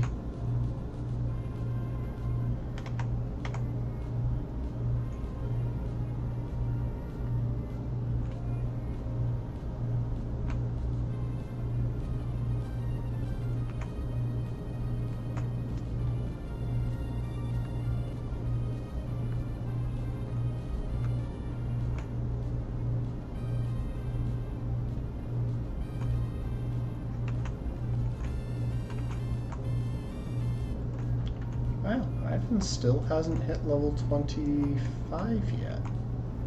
It's actually kind of surprising. He was getting close already. Sully is learning Encore. Yes, that is easily one of the best moves we could have picked up. Encore is so ridiculously strong in this generation. And Ivan hit level 25, so we're gonna go dump Ivan in the box for a bit.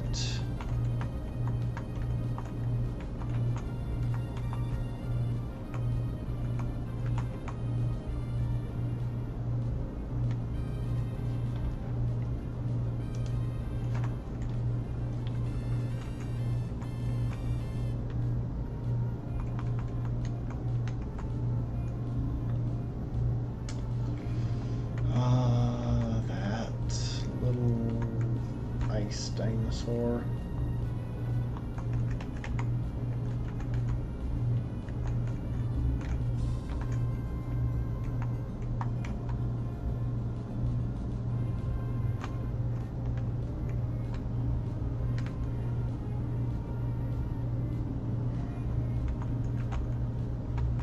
Phil Bates, if you would be so kind.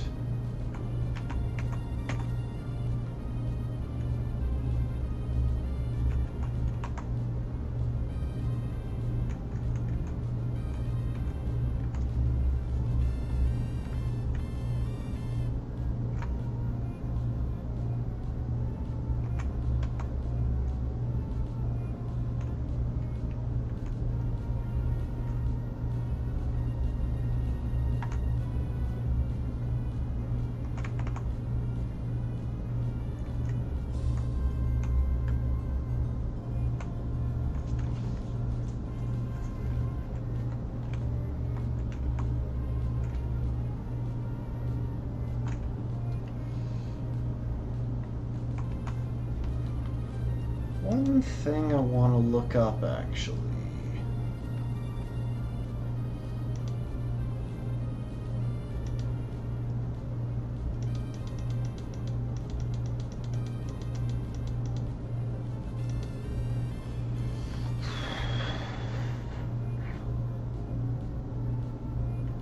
Sorry, I'm just checking something about Pendra's level up moveset, because Pendra is set to evolve here at level 22, which isn't far off.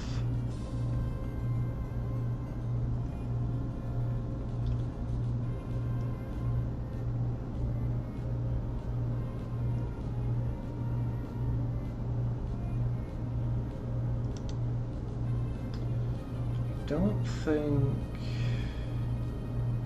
Yeah, it really doesn't look like there's much of anything that we want to hold off on evolution to wait for. Yeah. Okay. We can go ahead and go forward with that. Again, none of these evolutions are very pressing. The only Pokemon that we'd really love to evolve before this upcoming gym battle is Phil. Unfortunately, Phil does not evolve within this time. Oh, welcome back, Rafkin. How's it going? We're doing some grinding to get some levels on our Pokemon before we take on the next gym.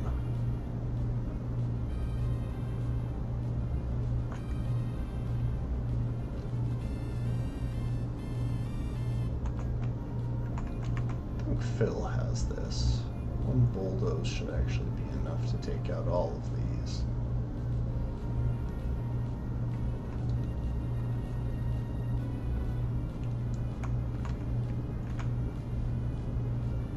Yeah. Okay.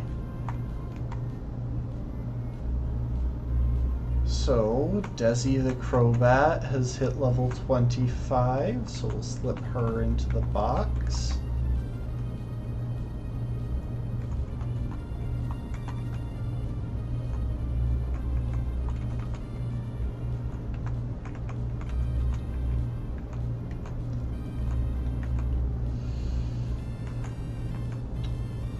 And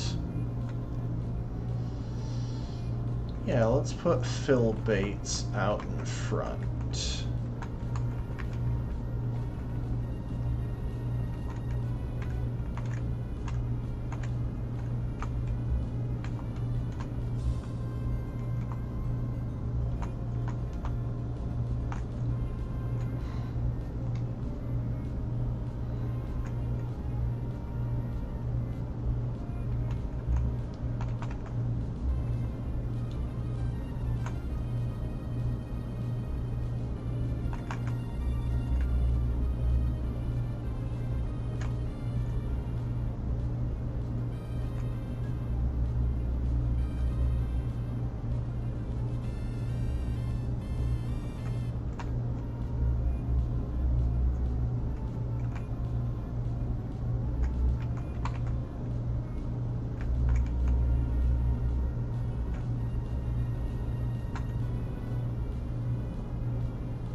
And while we're leading Phil Bates, let's actually come over here, where we have a better chance of encountering other Crogunks in the hopes of stealing their item.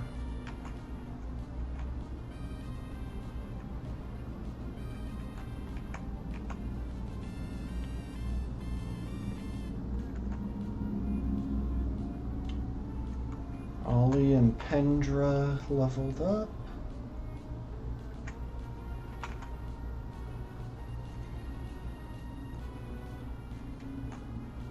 And now Phil has as well. No, we're gonna keep the old moves. I don't really think that we need to use any swagger strats at the moment.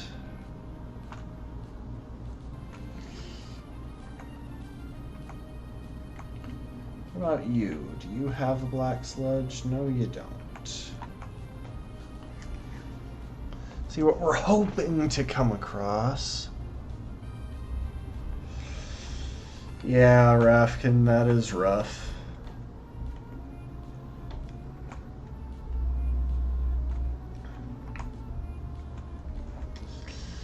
Work can be pretty friggin' exhausting.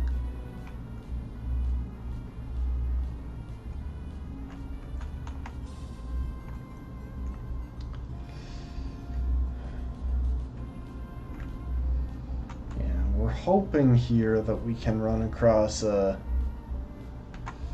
Krogunk that has Black Sludge, because it would be nice to have that sooner rather than later if we could.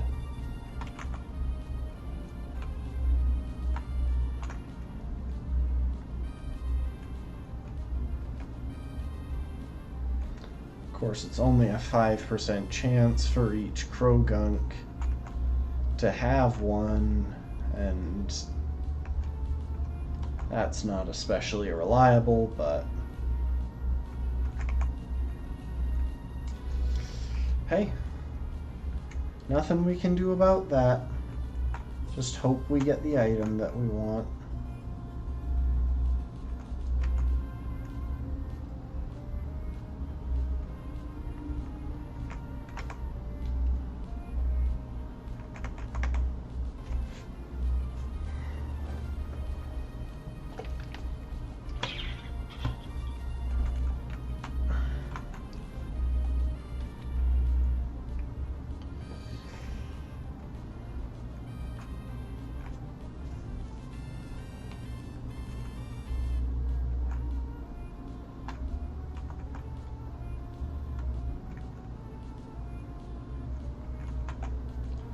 Could just stop just tanking our attack. It just wastes time more than anything else.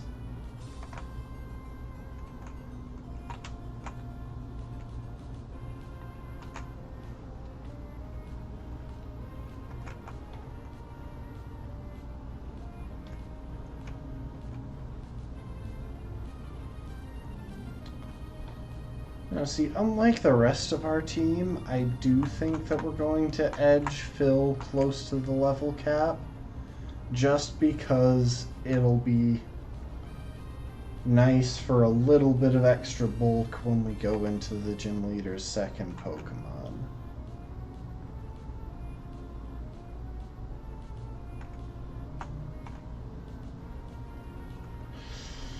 Come on, someone.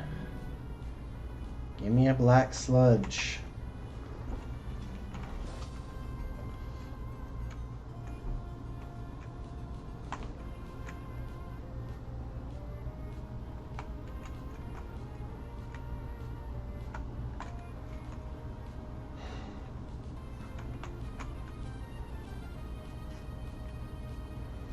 So at the moment the plan is very simple.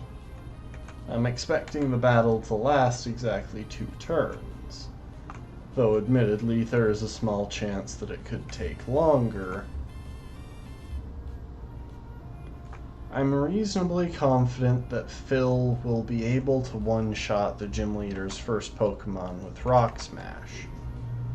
At that point, all that needs to happen is that he survives at least 1 hit to kill his second Pokemon with Revenge, which is significantly stronger. The reason I'm so confident on the first hit being a one-shot but not the second is that the first Pokemon the gym leader has is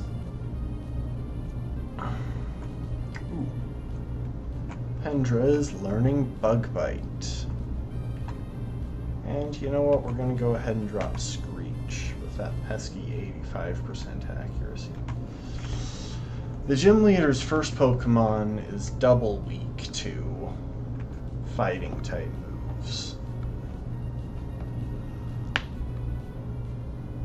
whereas the second Pokemon is both a little bit bulkier and more than double weak to fighting type moves. We're not going to teach it Iron Defense, even though it is technically better than Defense Curl since it boosts defenses more. The advantage to Defense Curl is that it lets us boost up against... It lets us boost the power of Rollout as well.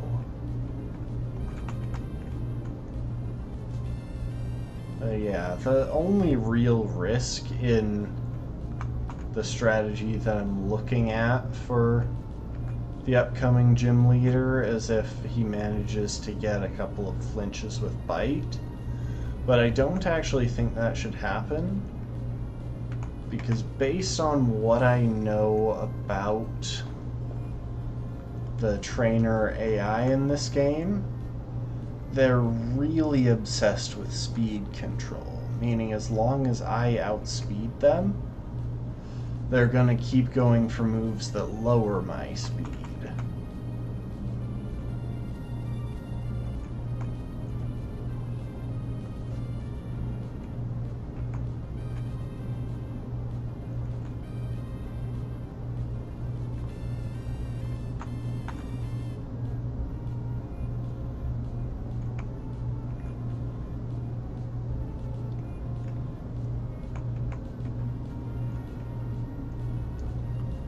And since the gym leader's main move is Rock Tomb, which lowers speed, they should pretty consistently go for Rock Tomb as long as I'm supposed to outspeed them. So there shouldn't really be an issue with flinching. Also, Ollie is learning Giga Drain, which is a fantastic move for us, and we're totally going to have it learn that.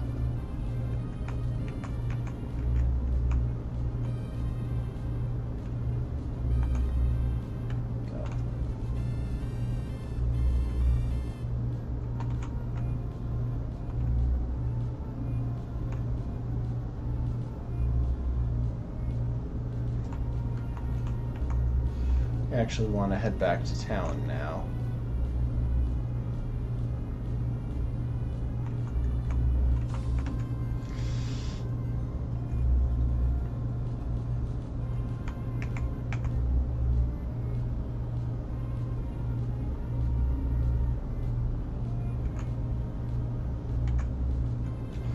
Ooh, and Phoebe's learning Toxic Spikes. That's so good.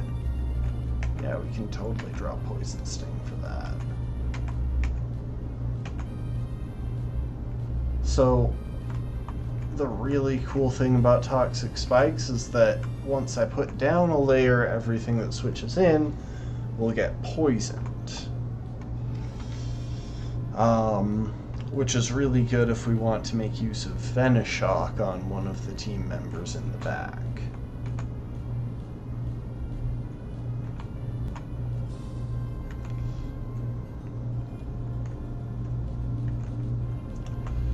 Are going to briefly turn off the experience share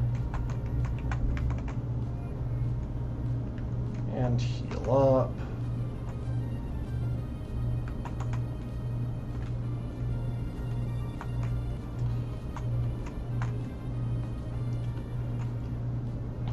Just so we can hunt around for a couple extra Crogunks. See if we can manage to get lucky and pick up a black sludge. The odds are still pretty low, but it's worth a couple of minutes of looking.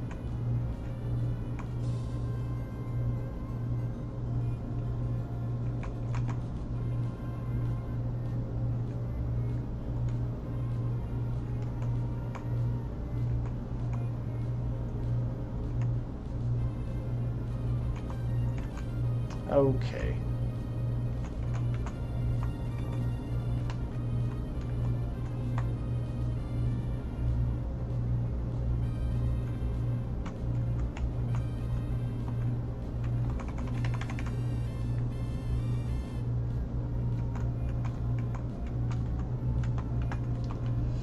And now we can deposit Phil Bates and Phoebe and Ollie all into the PC before we train up these guys.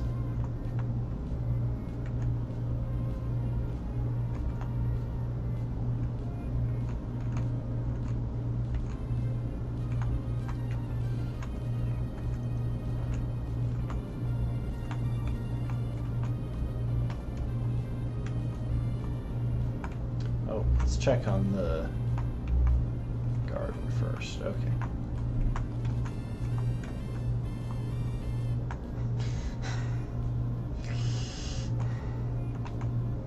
Oh, I meant to hit Poison Tail. I'm actually going to redo Seviper's moves real quick.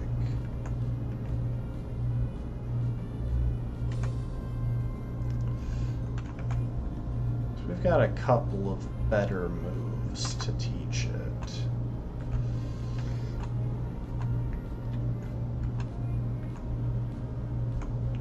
For example, it can learn Bulldoze.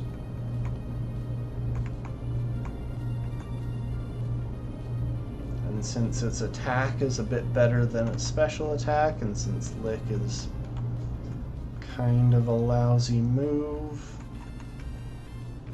yeah, that's very worthwhile.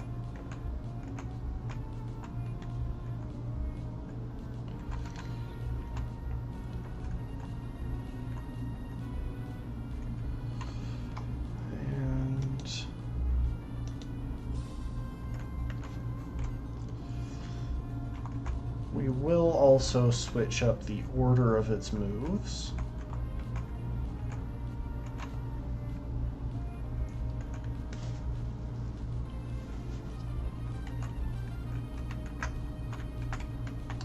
And we're going to go and do something before I forget about it. Because since we now have Person Berries, we can go ahead and plant some of those.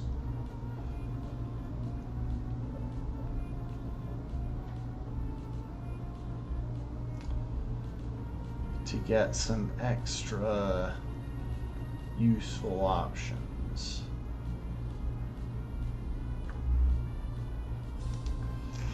To get some extra confusion stuff. Yeah, we've got 1 Iapapa berry and 3 Person berries. So I think we will plant that 1 Iapapa.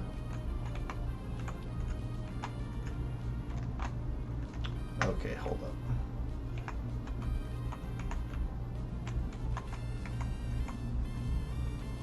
And 2 Person. Oh, wait. Hold up a sec. I'm double checking something. Ooh. Iapapa and Mago have a good chance of producing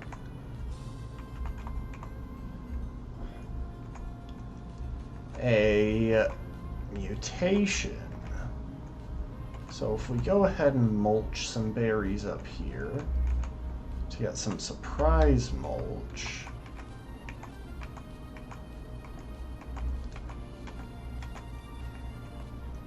then this Mago berry, when planted,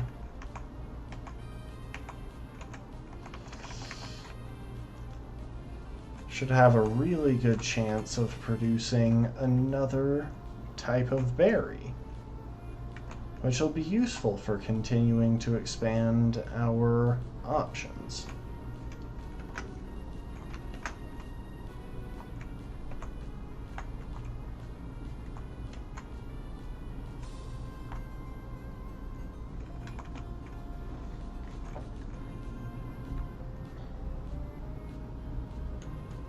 Good job, Yuri.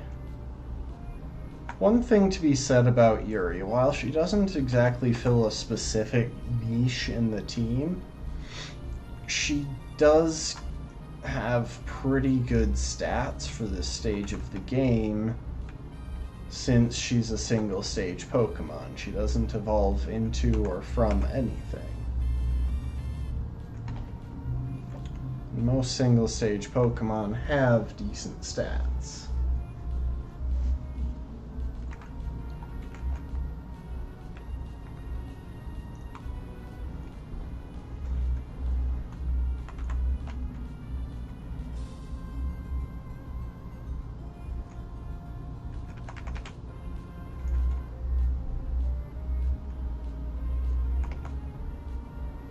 Hang on.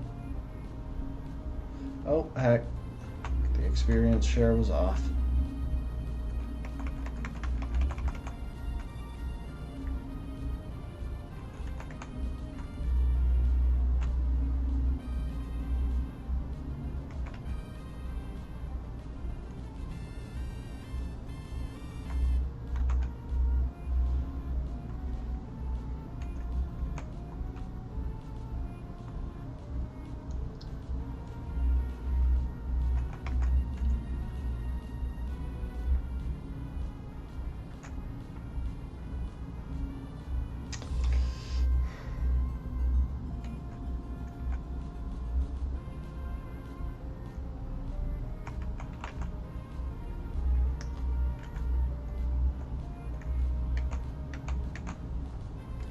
Ooh, and we're learning Glare. That is such a good option.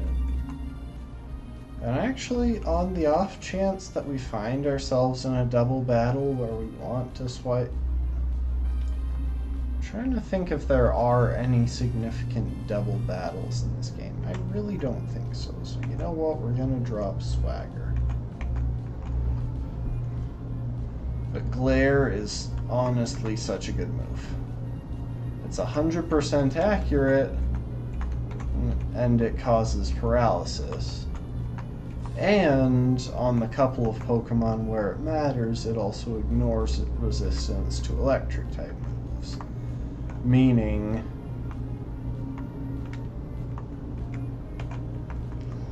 I can paralyze ground types without any trouble. Not the most common issue to need to deal with, but hey, it's not nothing.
It's honestly kind of funny sometimes when I look at this because on a DS screen the resolution is so small, but when I'm playing this through my computer, everything is so big that it's almost comical how the size of some of the boundary lines on the Pokemon. And I should have used Bulldoze there.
We're getting pretty close here.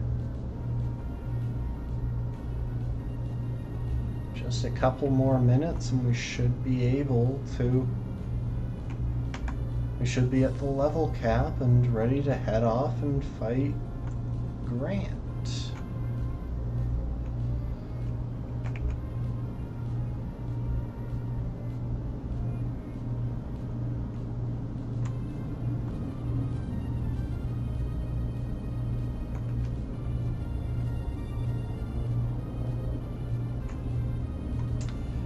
Do wish I had managed to steal the citrus berry from the Snorlax the other day. That would make things a lot more comfortable in some of the tricky battles coming up.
Heal that up.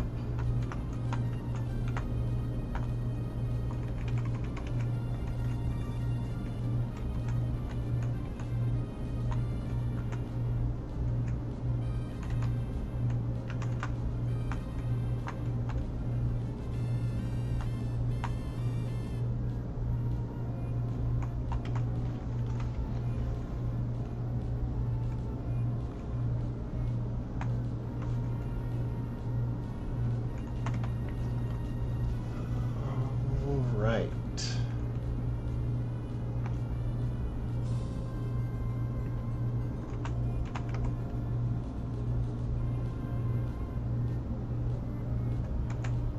And there is Pendra at the level cap.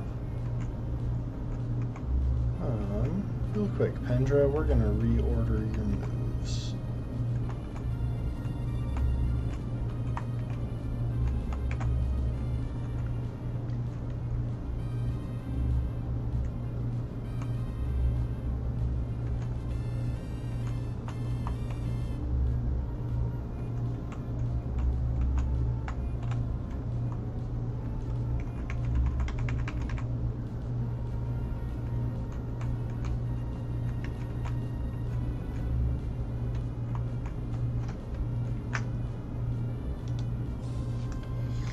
Okay.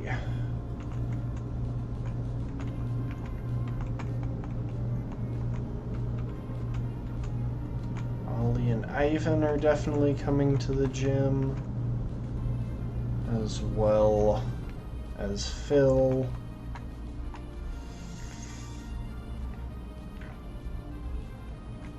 And then in the interest of backing them up with Pokemon that aren't weak to rock-type moves,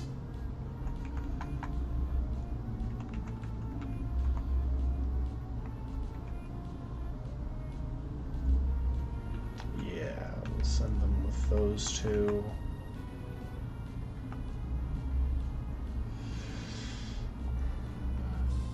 Oh. Good luck with the phone, Rafkin.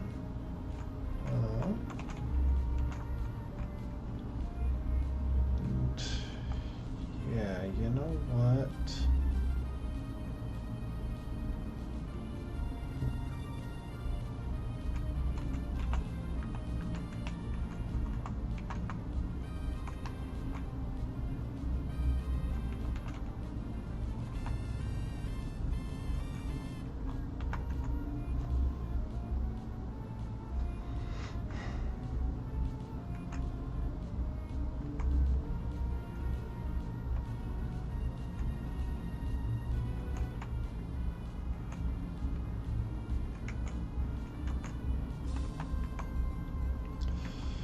Okay, we're in a pretty good position at this point.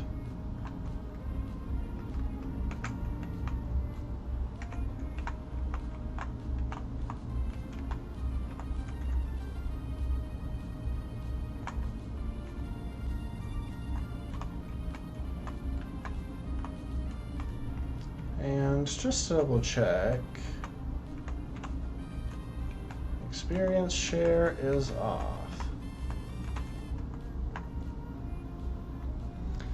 We want to make sure that the experience share stays off for this bit, because otherwise if we manage to bump into any of Grant's gym trainers, we're actually going to over-level Phil, which would be really bad.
Okay, so just a couple of things we want to take care of before we actually fight Grant. First of all, we're going to turn off speed up, because it would be really terrible if we ran into the wrong gym trainer here, because there's actually a single trainer who is more frightening than Grant is by a significant margin. There's someone in this gym who has a Lunatone and a Solrock, Psychic and Rock-type Pokemon. And they're bulky, which means the odds of being able to take them out in a single shot are pretty much non-existent. They could absolutely eviscerate our team if we bump into them. With that said, okay, let's start off by reteaching Phil Bates Rock Smash.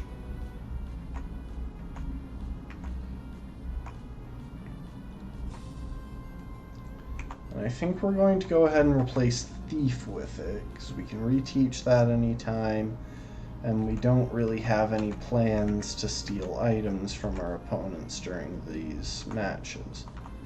We're also going to give Phil an Oran Berry. Now, on another subject, let's double check the held items of the other Pokemon. So Ivan has a wide lens, which is about what we want to patch up Razorleaf's accuracy, as well as the accuracy, to a certain extent, the accuracy of Leech Seed and Sleep Powder. So yeah, definitely what we want there. Phil Bates has an Oran Berry. Ollie has a Miracle Seed, which boosts the power of grass moves. Honestly, I don't see any issue with that. Oh, oops. Sully has a Poison Barb. Honestly, should probably go ahead and give Sully an Oran Berry too, because regardless of the Poison Barb, its poison moves aren't going to do much in this gym. If we wind up using it, it'll be to get off a Yawn or an Encore.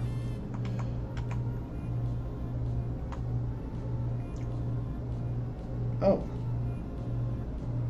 Yuri, why do you have a person berry? Did you have that the entire time?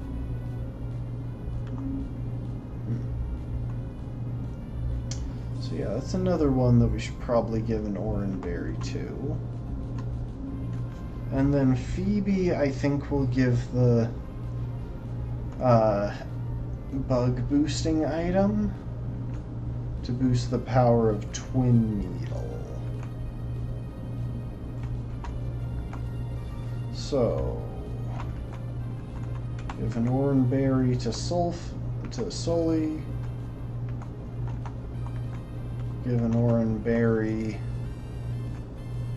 to Yuri.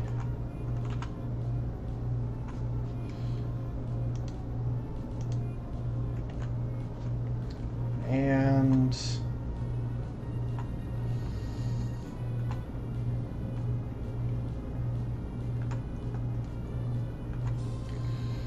give the silver powder to Phoebe.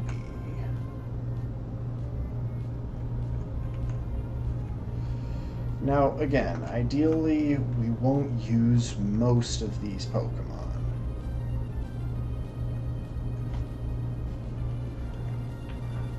Best case scenario, we avoid everything except the absolutely required gym trainers, and I'm not even sure there are required gym trainers.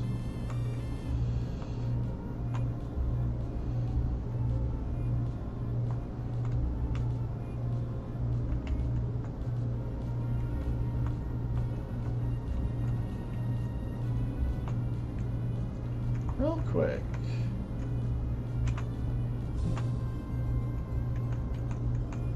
Huh.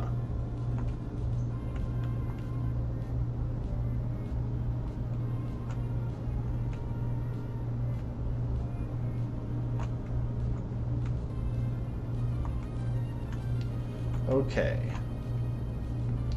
So if I remember right, the safe route to go, we go up this wall first. Yeah, see, if we had gone up the other wall, we would have had to fight that trainer whose feet you can see there.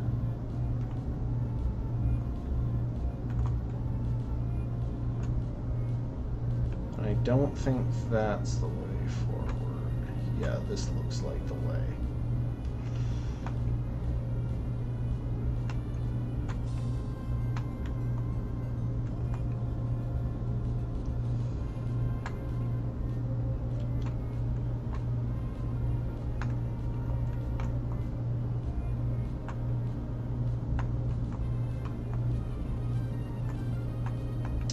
That guy is optional,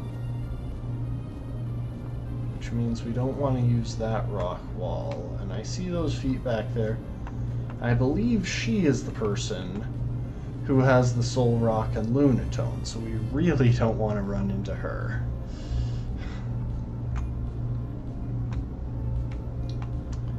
Because I'm not exaggerating when I say that bumping into her could end this run. This guy isn't as easy to avoid, but it is possible.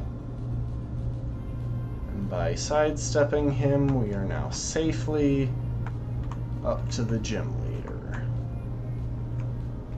So, to double check... Okay, Phil has both fighting type moves.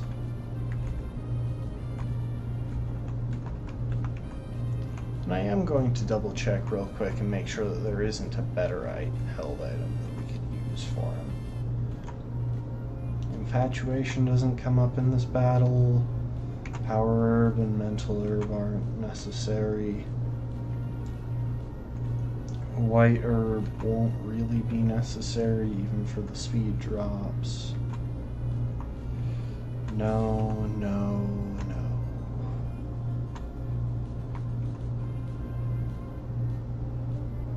Yeah, looks like we are dealing with about the best setup we could get.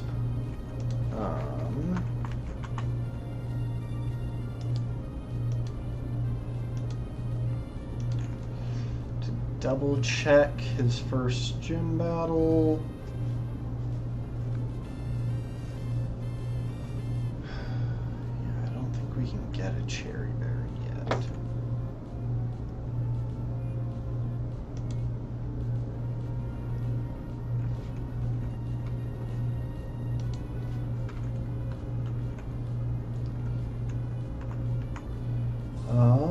Yeah, we should be good to go.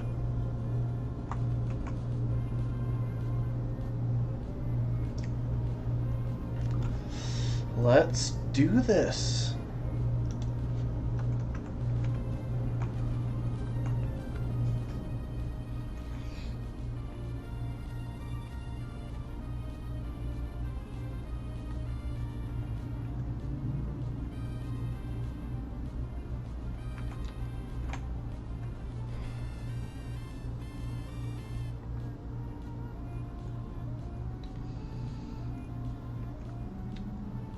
Alright, assuming my calculations are correct, there shouldn't really be any issues here. We lead with Rock Smash, we do outspeed, and we don't quite get the one shot. That's actually a problem.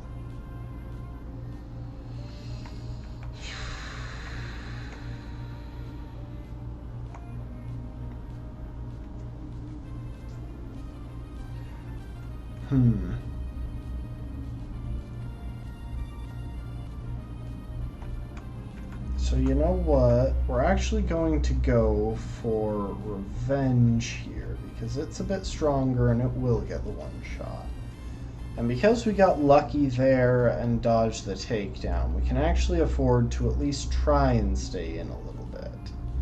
Now the downside is we can't count on the AI going for speed control because it doesn't have, it's already going to outspeed now that we're paralyzed. But with that said, we should still be able to take a hit or two while hoping to not get flinched or paralyzed, which we did. So I think this isn't a one-shot, really? Dang, I should have put some time into super training.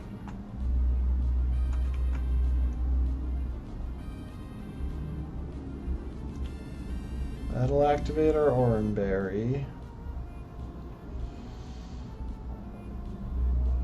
Now, we are flinched, so we are going to switch out here. Luckily, I think Ollie should have this pretty well handled now. Heck, we might even get Poison Point off here from the contact. No, but we should outspeed, and Giga Drain will finish it off at this health. Okay, so that wasn't quite as clean as it could have been, but I still don't really think we were ever in much danger. Ollie was always a pretty good backup for that gym, in case stuff went wrong, and yeah, it worked out. Had I taken the time to fully EV train Phil Bates in attack like I was planning on, probably wouldn't have to worry. We probably wouldn't have had to worry about that, but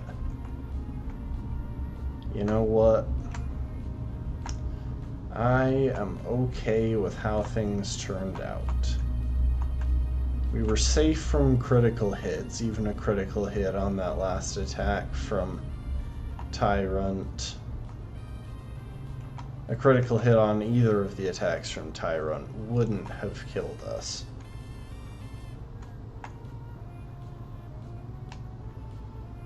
So yeah. Let's head back to the Pokemon Center real quick. We can go ahead and heal up.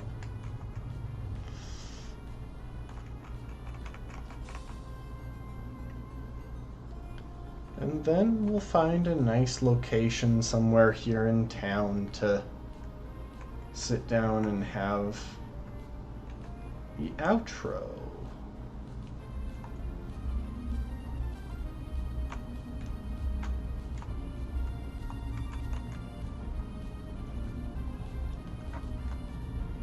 Come on, surely there is a bench or something.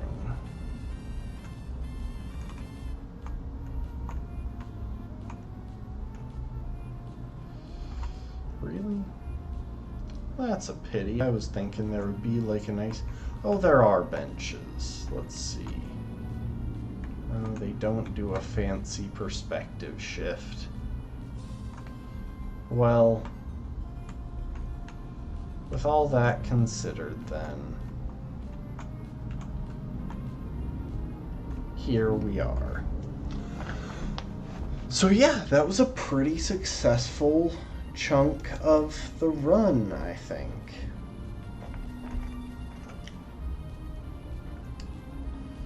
We were able to take out Grant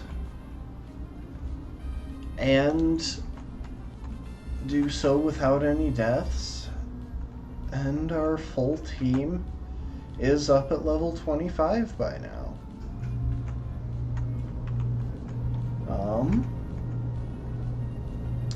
I will get in some training on them between sessions, just prepping for some battles that are coming up that might be a little bit scary for us. But other than that, I think we're pretty good there.